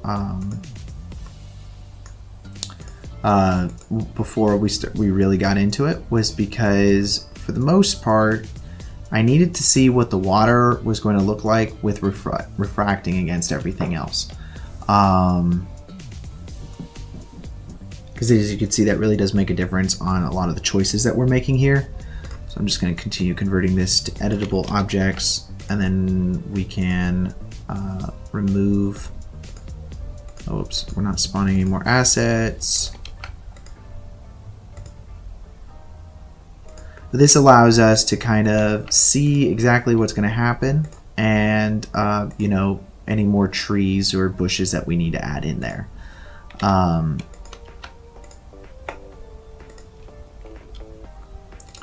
Continue converting these to editable objects. I should have really done this before we started duplicating everything everywhere, but everything everywhere all at once, right? Convert to editable, paste that.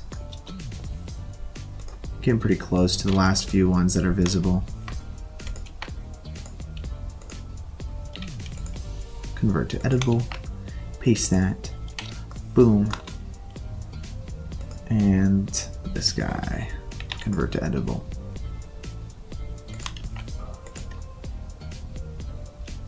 Okay, great. I'm thinking that we need these big trees with leaves to be on the other side of the riverbank. So let's go ahead and duplicate these and start moving those around. Just gonna kind of like situate that there and just rotate, scale it, duplicate, rotate, scale, scale, rotate, duplicate, rotate, scale, duplicate, duplicate, duplicate, rotate, scale. And then we'll have to do mid-sized trees after this.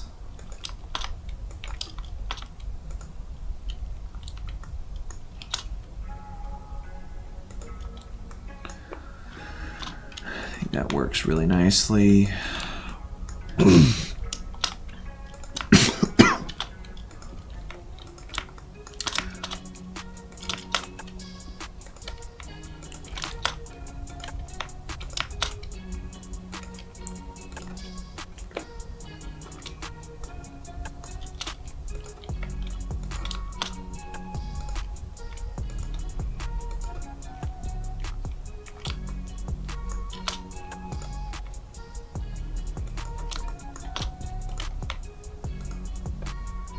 And then once we add the atmospherics, that'll be really nice.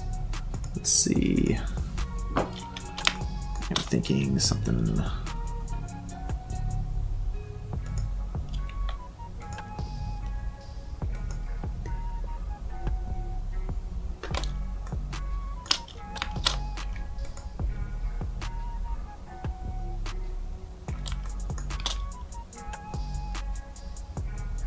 Over here, yeah, it's good. And something back there, a really nice big one. Let's good just to add some variation in there. And then finally, let's see something about right here-ish. A little over.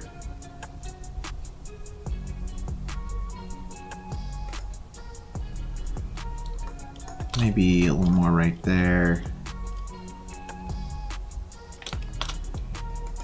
Something like that as well. Go ahead and save that. Lots of trees in here, guys. No shortage of trees. Let's start adding in some bushes that have some leaves on them. Let's see what we got. Might go into, let's see, not plants. Shrubs. What kind of shrubberies we've got? Let's do that.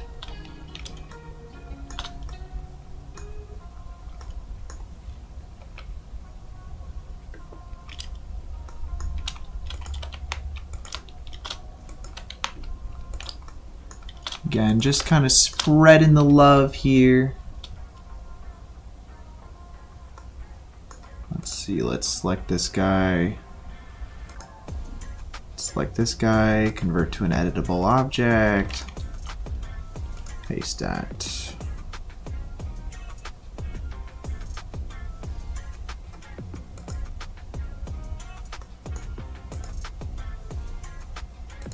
What did I miss here? Is it this one? Yeah, the frick is that?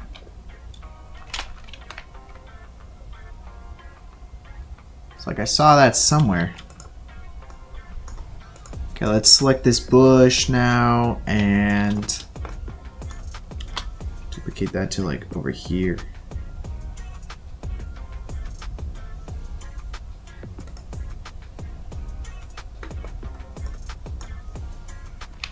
Let's just view this a little closer now. I'm gonna do that. Convert to editable object, and then let's change the snow amount to none. And let's change the leaves. Let's change the value of them to be a little bit darker. Great. And now if we can customize that a little bit around here.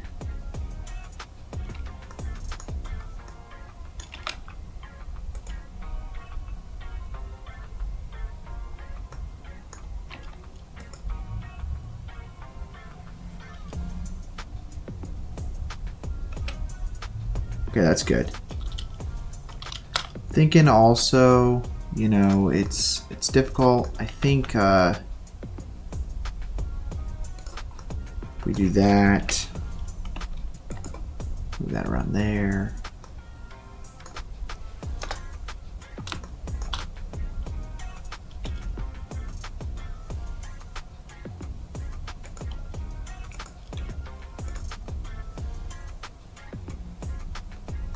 Okay, that works really nice. I'm going to now just duplicate this and move this to the other side of the river. Just have to do one side of the river at a time, basically, for these things. So let's grab that. I have a good amount of area over here that doesn't have anything, so it'd be nice just to oof. Just be nice to fill it in a little bit.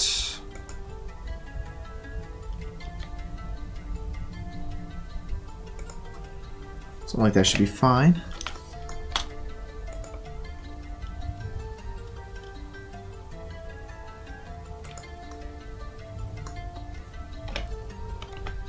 Just kind of like adding a little bit of randomness.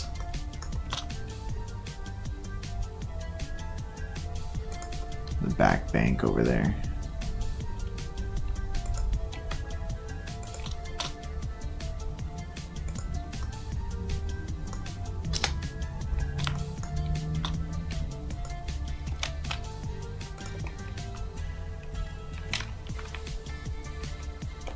Go ahead and save that now.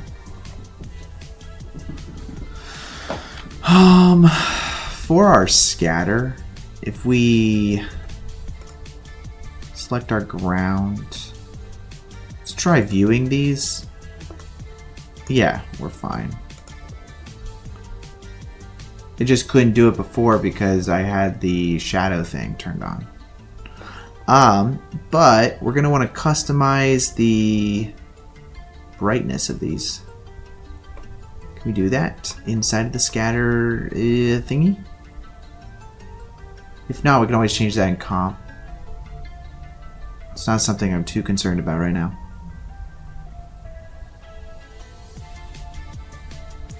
Visibility settings, display 24%.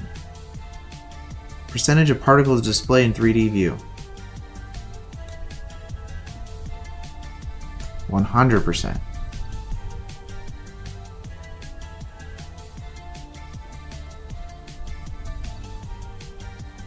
Nice. Now if we go to our tall grass.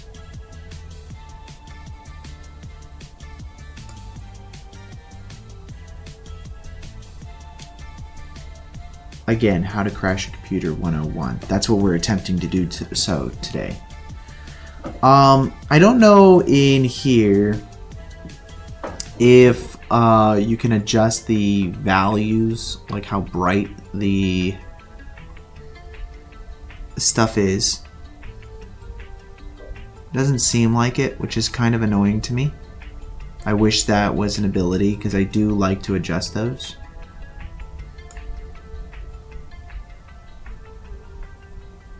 Okay. It's pretty close to what we want. I think throw some atmospheric in there. Probably be pretty golden. Okay, let's do that. I'm going to change the display settings back to 25%. There's no reason to need to see all 100% of our visibility.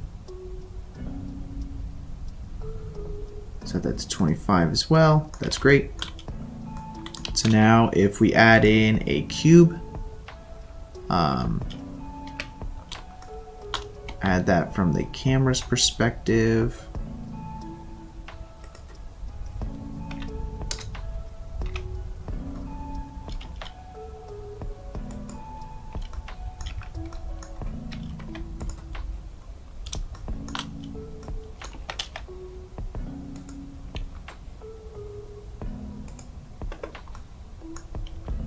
Scale that up. Somewhere around there should be fine. And let's close our botanic collection. We do not need that open anymore. For our main collection, let's hit new. And we're going to call this FX, if I can actually rename it.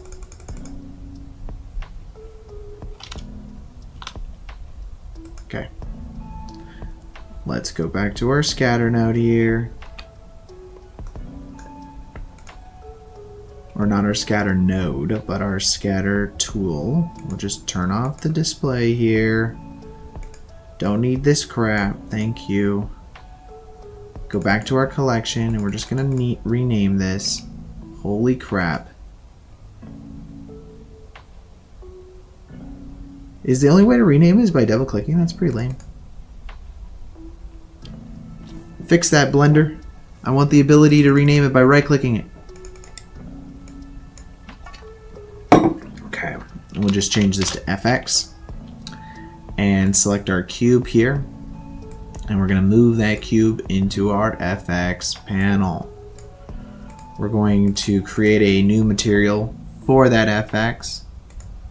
Change this to our shader editor and adjust accordingly. I'm going to select our principled BSDF and just delete it and change this to a volume scatter. If we change this to like 0.1, let's plug that into volume. and change our intricacy upwards. And let's see, 0.01.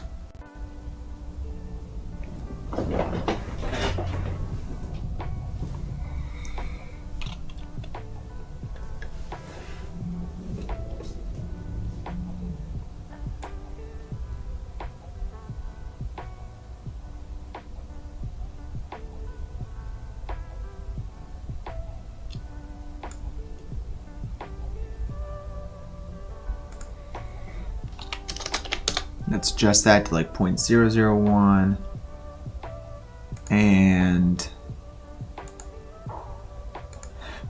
kind of go for more of like a blue hazy fog.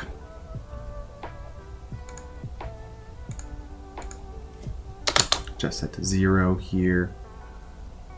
Let's change this to 0.01 now.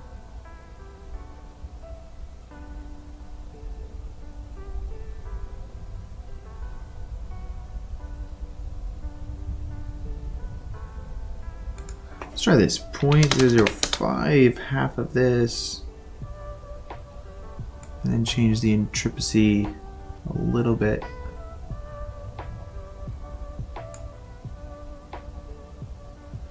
Our biggest problem is that our one spot that's like blue is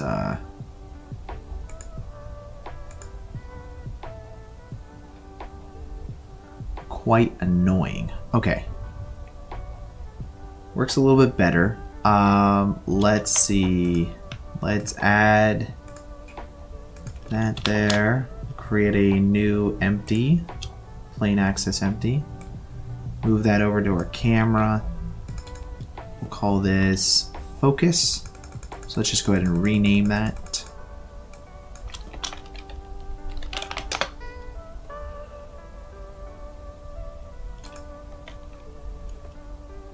If I go to our 3D viewport, let's turn our visibility of our FX off for our viewport settings for right now. And let's see, actually maybe not that, but if we select our cube, we go into our visibility and then under viewport display as wireframe. There we go. So it's wireframe over here, but you can still see it on the window over there. With our hand though, we have our focus that we just added, but it's all the way over there. Let's say, let's grab that and then put that right here where the hand is at, because the camera, we want it to be focusing on the hand location. So we will go to our camera settings, turn on depth of field, and then we will select focus as our option. And then change this to like 1.2 or something.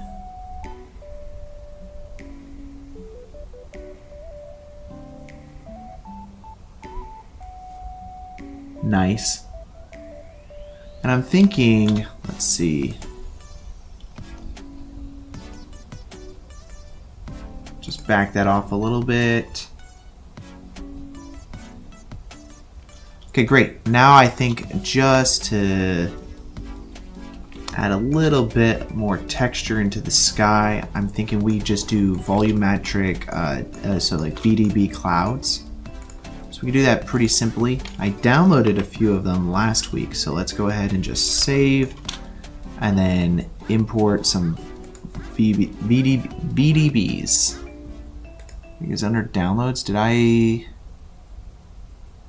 have them here, or did I VDB high altitude cloud sample? This is not the one that I downloaded last week, but this will work just fine.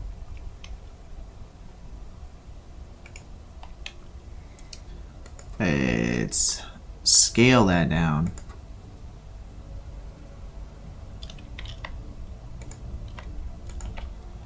Let's just go ahead and kind of position this like this. And I don't want the shading to be so dark, so our density is a little much. We can adjust that.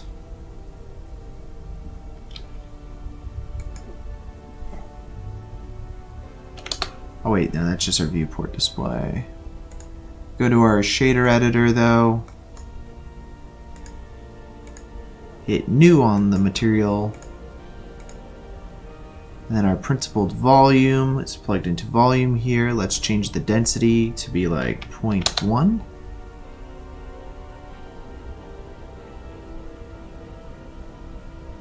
Oh, much better. Let's go back to our 3D viewport. And first duplicate this just for the first rung of the clouds. I'm just going to kind of just rotate this around to get a different portion of it. I'm just going to duplicate that back here again. And this time just kind of like further up away.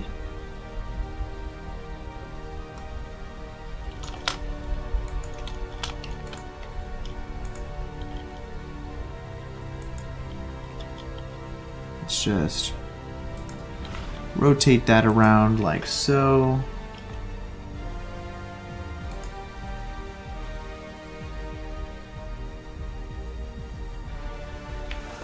And that'll help break up the sky a little bit, I think.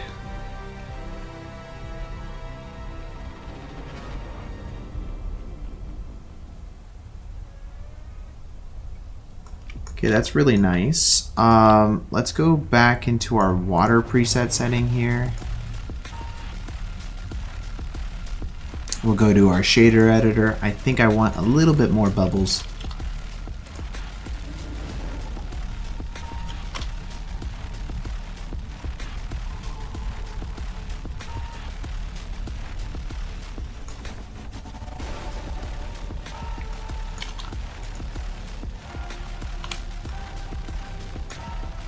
We get here on the mix shader.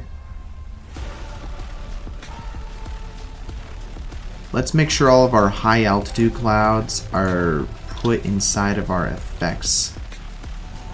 And we can actually just change our display settings on the effects. So that way everything just loads a little bit faster for us right now as we're working on this. If we select the water again, kind of just view what we're working with here.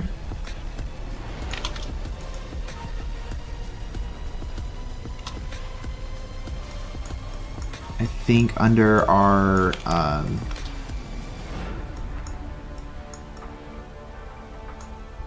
actual bubbles, we've got noise. This is our principal BSDF setup for our bubbles. If we go view that just to see how bright this is, see it's right there. Let's adjust the brightness value inside of here. I think we could do that by adding in a curves adjustment.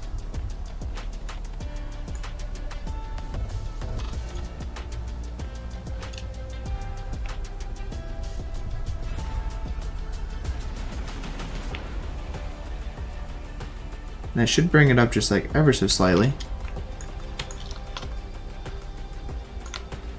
Let's go ahead and view now what our final mix shader is.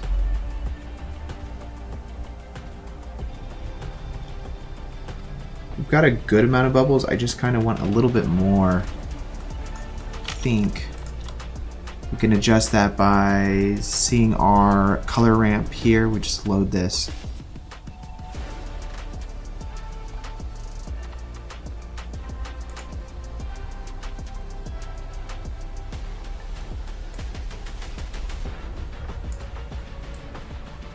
Just drag this a little bit this way. Or is it more this way?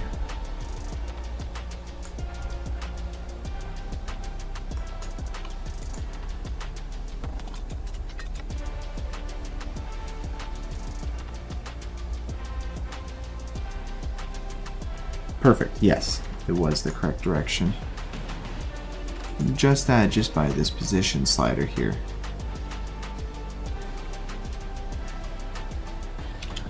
Okay, and now let's go ahead and hide that. Hit the save button again.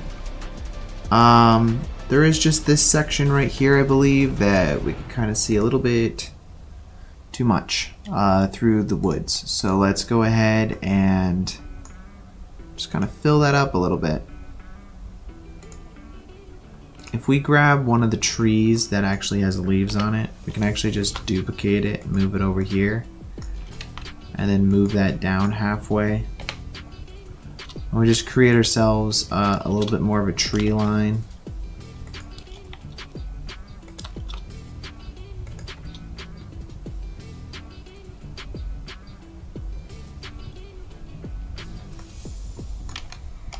Okay, then if we save that and then bring our effects back in, may want to adjust our fog slightly.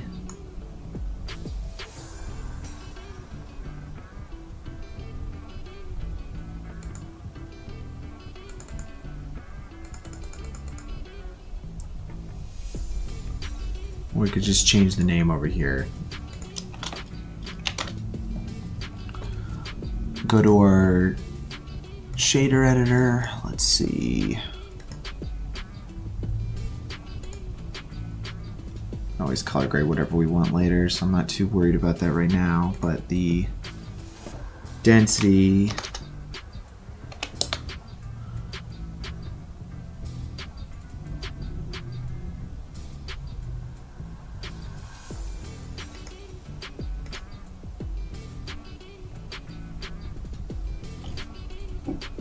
okay.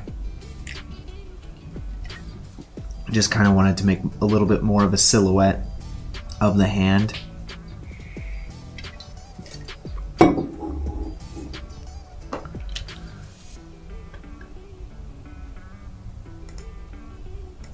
Let's just make the hair on the arm.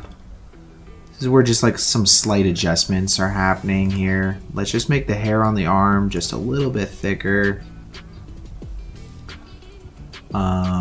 Change that by the tip size here. So the diameter of the root is 0.005 right now, but if I put it as 0.01, that's twice as thick.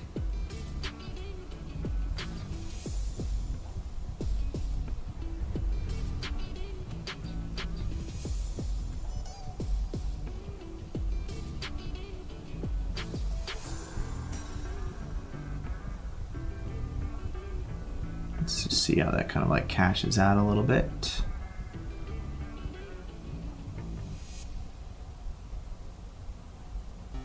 It actually might work pretty well.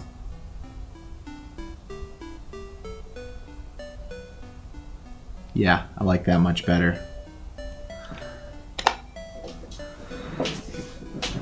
Thinking this is pretty close to the finished Blender render, and then we can go into comp here in a minute. I'm just gonna hit the render button and then we can comp it. But what do you guys think? What are you thinking? I think one of the things I kind of wanted to do was the camera settings on this. Never really screwed, so the number of blades in the aperture of a polygon bokeh, at least 3. How many lens or how many blades on a bokeh?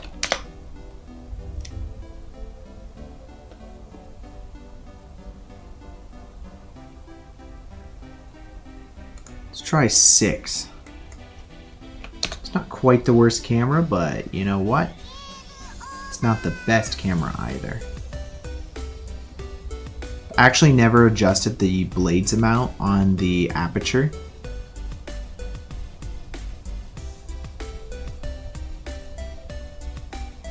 I think this is pretty good. Rather than just staring at this for whatever reason, let's go ahead and run through some of the settings here that we will be rendering with today. Okay? And then I'm gonna render out a low res kind of version of this first. So let's do OpenEXR multi-layer. Is what we're gonna want. I don't really care where the output volume is set to, honestly. Color management, we're just gonna follow scene settings because we're happy with our scene settings. For our first render, I'll do this out at 25%. Let's go to our passes section here. I don't need normals, although I would recommend it if you're doing like for any production quality stuff, because you can relight things inside of your comp. I'm not gonna relight anything, honestly, but we can enable it anyways, and I can show you kind of like what that does. We'll use cryptomatic. So down here, let's select materials and objects. We're gonna render out with both of those. That'll give us some pretty good customability to adjust anything specific that we might want to have with inside of our settings. So go ahead and make sure that your object and your material are turned on inside of your cryptomats. And then I think we should be good with normals. I don't think we need anything else. We may want mist on. We'll turn it on. We'll turn it on because we may want to adjust something on the mist settings a little bit. So let's go ahead and hit the render button and get that going here. It will be denoising and all of that stuff as well. And then I'll open up Nuke. See how long this takes. I mean, it's got a good amount of volumetrics inside of it, so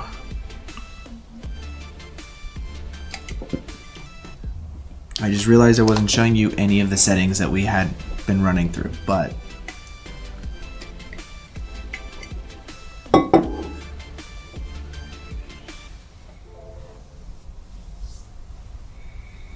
not a huge fan of that. Let's see where that coming from.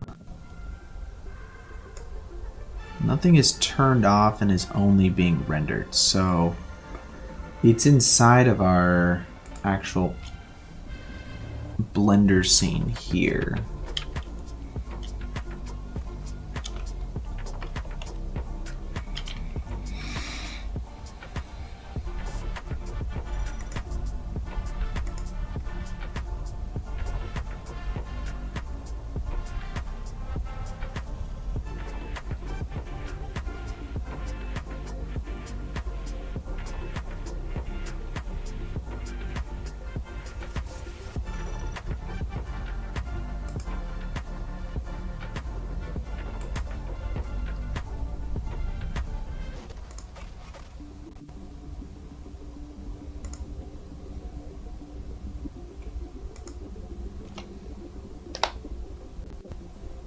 Is not responding, but that's because I was being stupid and was clicking around. You shouldn't be clicking around.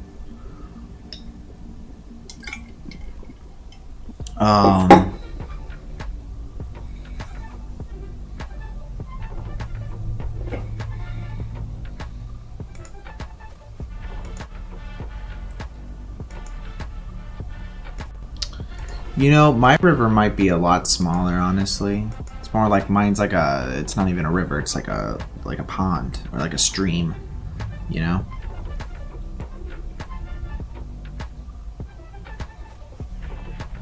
I can always fix this also just in paint, which I'm probably gonna do, because figuring out what light it is and all that is gonna be tedious and tiresome, and you know, it is a live stream, guys. We're creating this image completely live, so you know, it doesn't work out perfect. It doesn't work out perfect.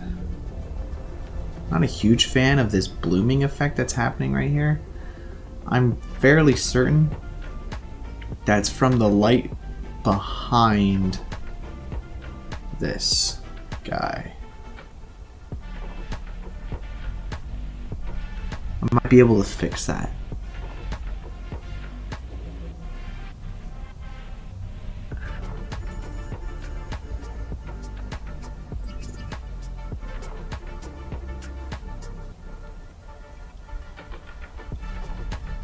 Yeah, there's a few things I think I might want to change, so let's go ahead and save this real quick.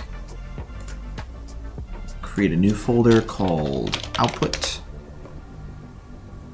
And we'll put this in here as today's date. Let's call this 22 September 2023.exr. We'll call it temp v1.exr. We'll save that. Now let's load that in here. So go to live stream, today's date, output. Load that in with a shuffle node. And if I change this to combined, let's see what we've got. Okay. There are a few things I would like to adjust. First of all, the lighting on the front. It's not coming through right now. So let's adjust our lighting that we currently have to reflect that a little bit better.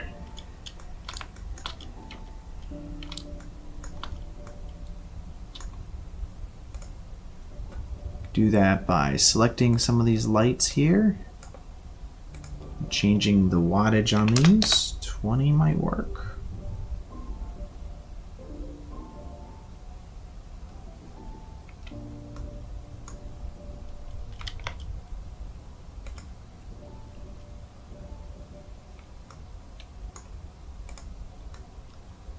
And the light back here really did want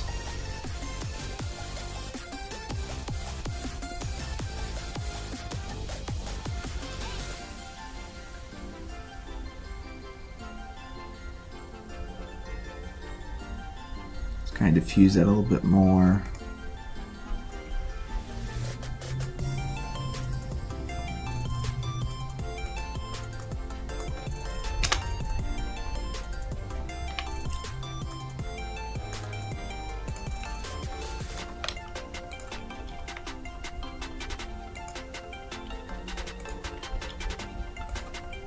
Just fix that slightly.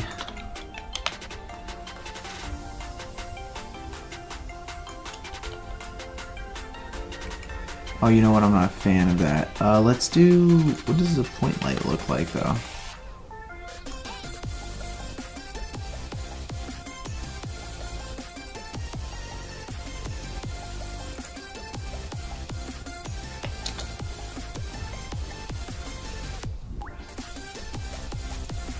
Not too bright.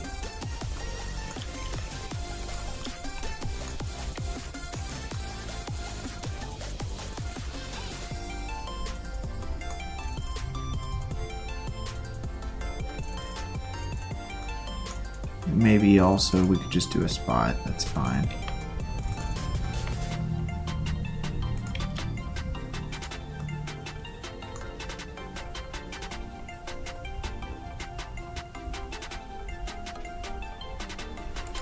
Change that to a 20. Let's brighten this up a little bit.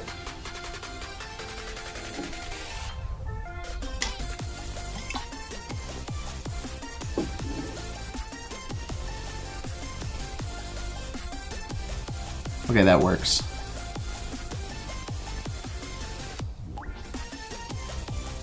That certainly works. And it's not creating any weird effects, so that's good there.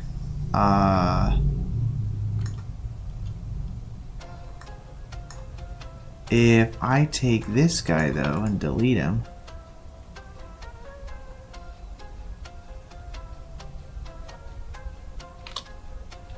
yeah, that gets rid of that weird kind of like bloomy effect that's happening behind it. And let's see.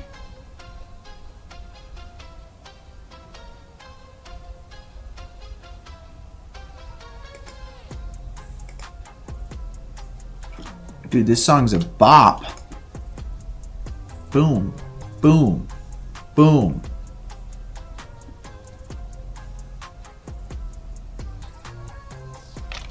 Okay, that works for me. I think if I had more time to work on the dude's hand, I might add some like wrinkles and like things like that on there. But honestly, this might be fine. Let's go ahead and render that out now.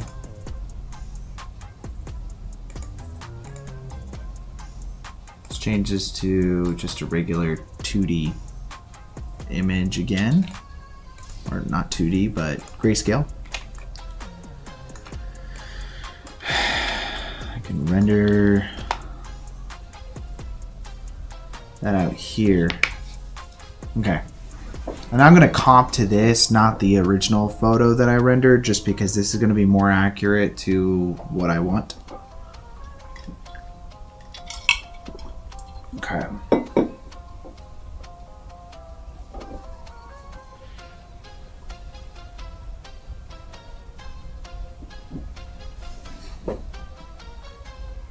Definitely going for like a Bigfoot, you know, kind of vibe here with this one.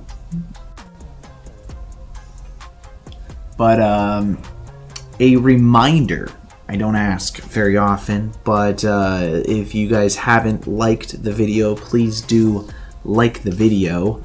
And that really helps out with the YouTube algorithms and all that stuff. So if you get a chance, please hit that thumbs up, and it's greatly appreciated.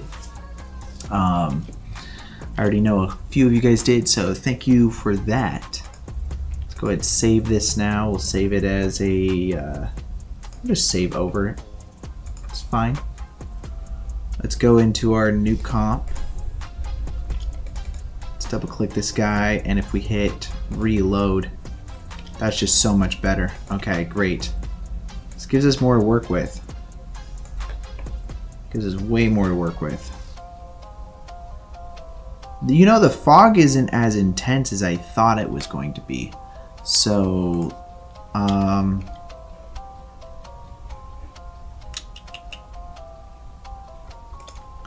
let's see, F11. The fog's not as intense as I thought it was going to be, and then the depth of field also isn't either.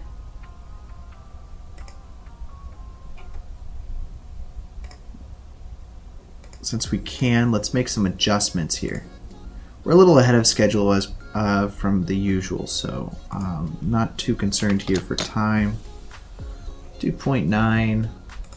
I didn't set my real world values, so it's kind of difficult.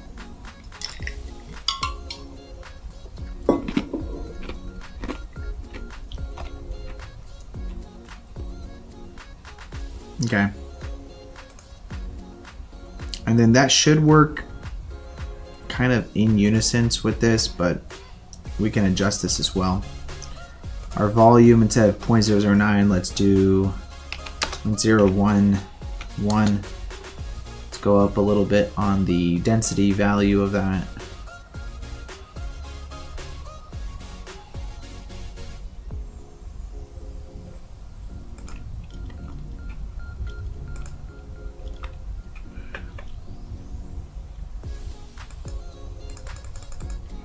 Get out of render view here.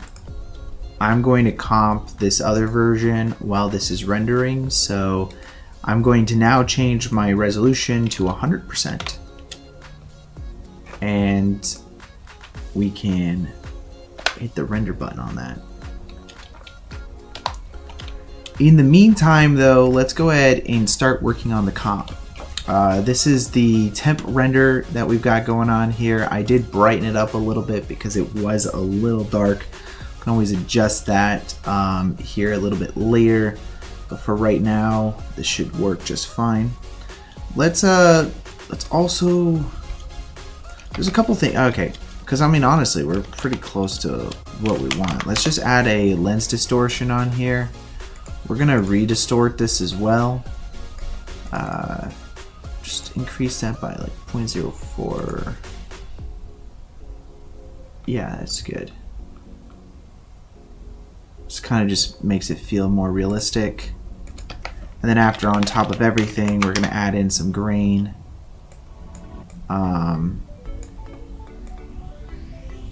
Let's also reformat this scale by 4x.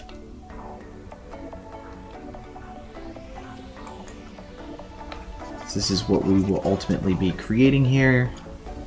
The resolution that we will be creating it at, I should say. Let's create a crypto mat now. Plug that into our node set here.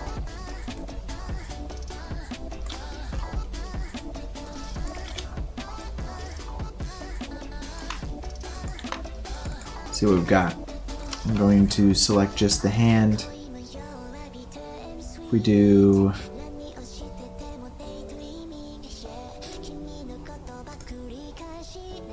got materials, I've got objects, I'll just do object.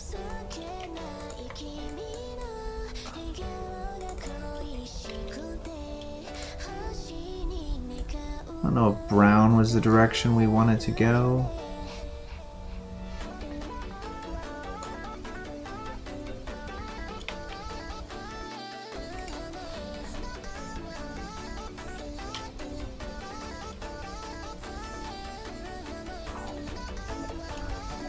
It's taking a minute to render.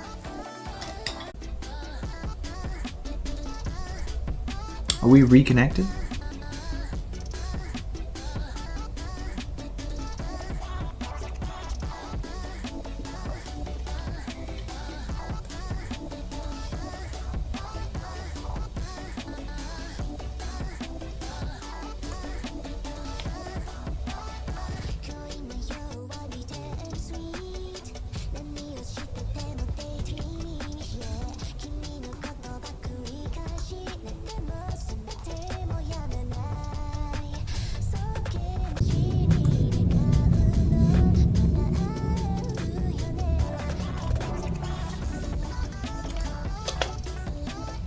I don't know actually if I really want to go with that route. How is this doing?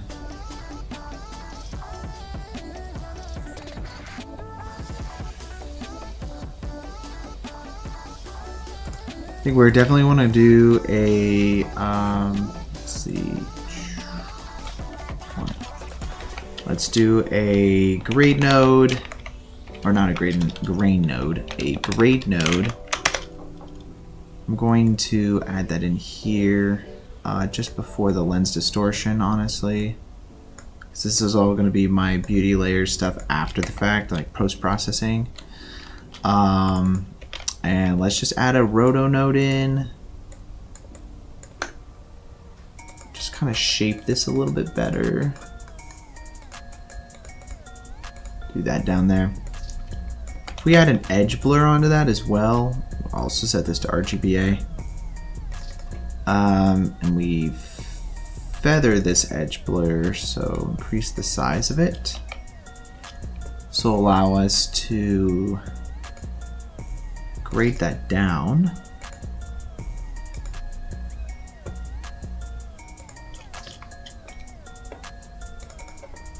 Let's feather that like to 300, I think. Maybe like a 600? Yeah, it's better.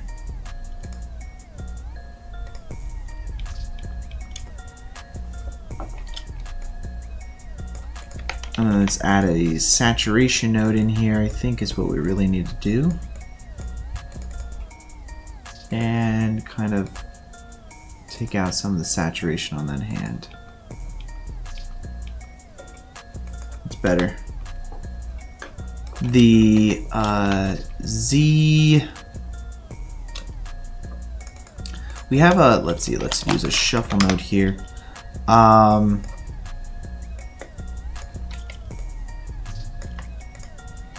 We can actually view the mist layer as like the red channel here, and this will give us the ability to kind of edit the further away aspects of the image.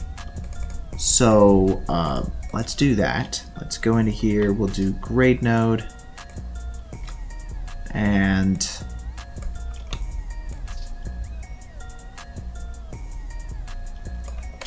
because I think the further away from the camera that we get, we want it to feel a little more hazy.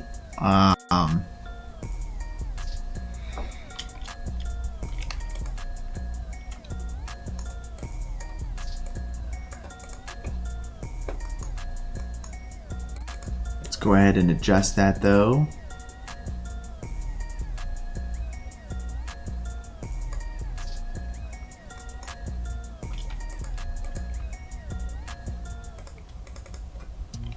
We're going to change this to the RGB.red value here.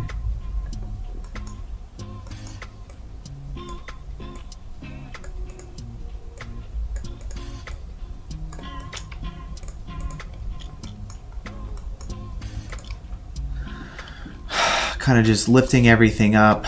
Honestly, the other thing is if we added a toe in, kind of just lifted up the values of that. Let's see, something like that, but then using the mask, that'll only lift up the stuff from the distance.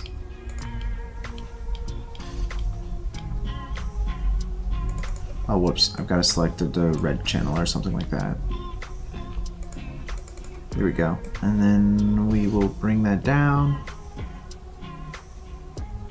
Again, a lot of this we're going to kind of fix in this next version anyways. That'll give us just a little bit more haze kind of in the distance. We don't want it to feel too clear.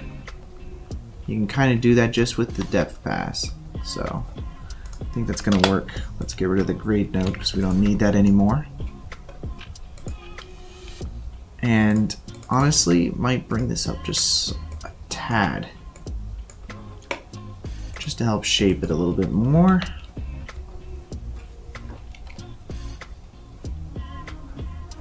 I'm not a fan of the color of the hand. It's just, it feels a little too like, feels a little too blue.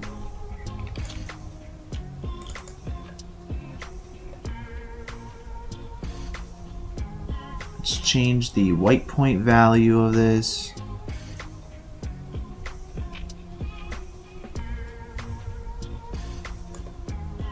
If we change that as well,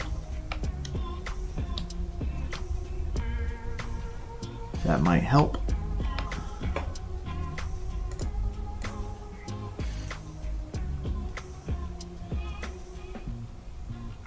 It says it might take 3 hours. There's no way that's going to take 3 hours.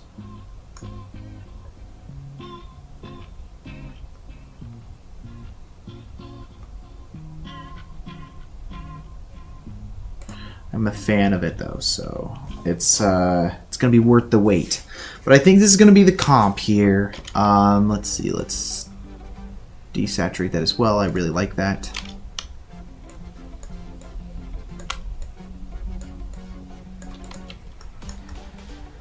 Honestly, we don't have to do too much because we spent so much time in the actual comp, just making sure everything was exactly what we needed it to be.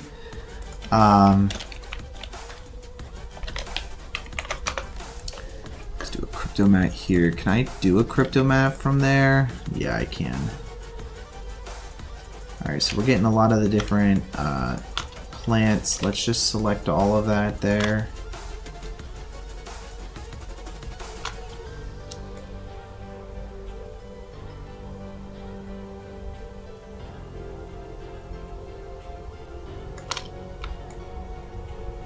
Kind of selecting everything in our crypto mats. I'm going to use the remove picker tool though and remove this.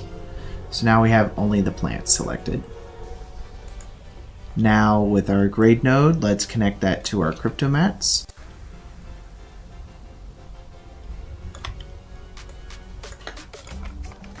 And let's go back down to here. I'm going to change the brightness value of these plants.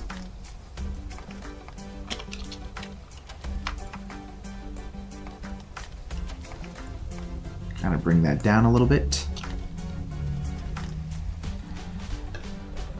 It's interesting though because the reflection doesn't come down at all.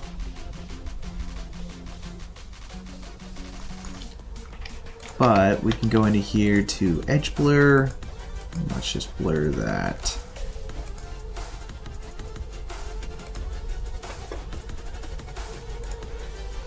Reflection is just going to be a brighter version of the plants. Oh, we should probably save this. 22 September 2023. Call this comp v1. Save that.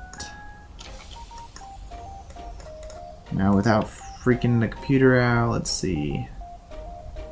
So this is going to be what it's going to look like. The finished comp version I will be uploading to my Instagram, so you guys can check that out there. Obviously the render is not done yet. This is the low res version of the shot. So sorry, but that's gonna take 4 hours to render. So if you guys want to stick around and watch that, oh, it says another hour. If you guys want to stick around and watch that, then more power to you. But I am going to be stopping the stream here, actually. I'm sorry, so I'm not going to keep it going for you if that was a confusion whatsoever. But please hit the like button. It really helps with the YouTube algorithm out. Monday, I will be posting the time lapse. So if you guys are interested in seeing that and seeing the full time lapse come together, then tune in for that. Hit the subscribe button below and the bell notification. So that way you guys get notified the next time I'm live. I do this weekly, every Friday. So thank you so much, you guys, for joining today. But again, I will be posting this on Instagram, Twitter, you name it. I'll post on all those things when the time comes, when it's completely finished. I think it's not going to be too difficult. It's going to take a bit to finish this render. It's like another 2 hours or so to render. So, all right, guys, thank you so much for joining, and I'll see you guys next week with a new render.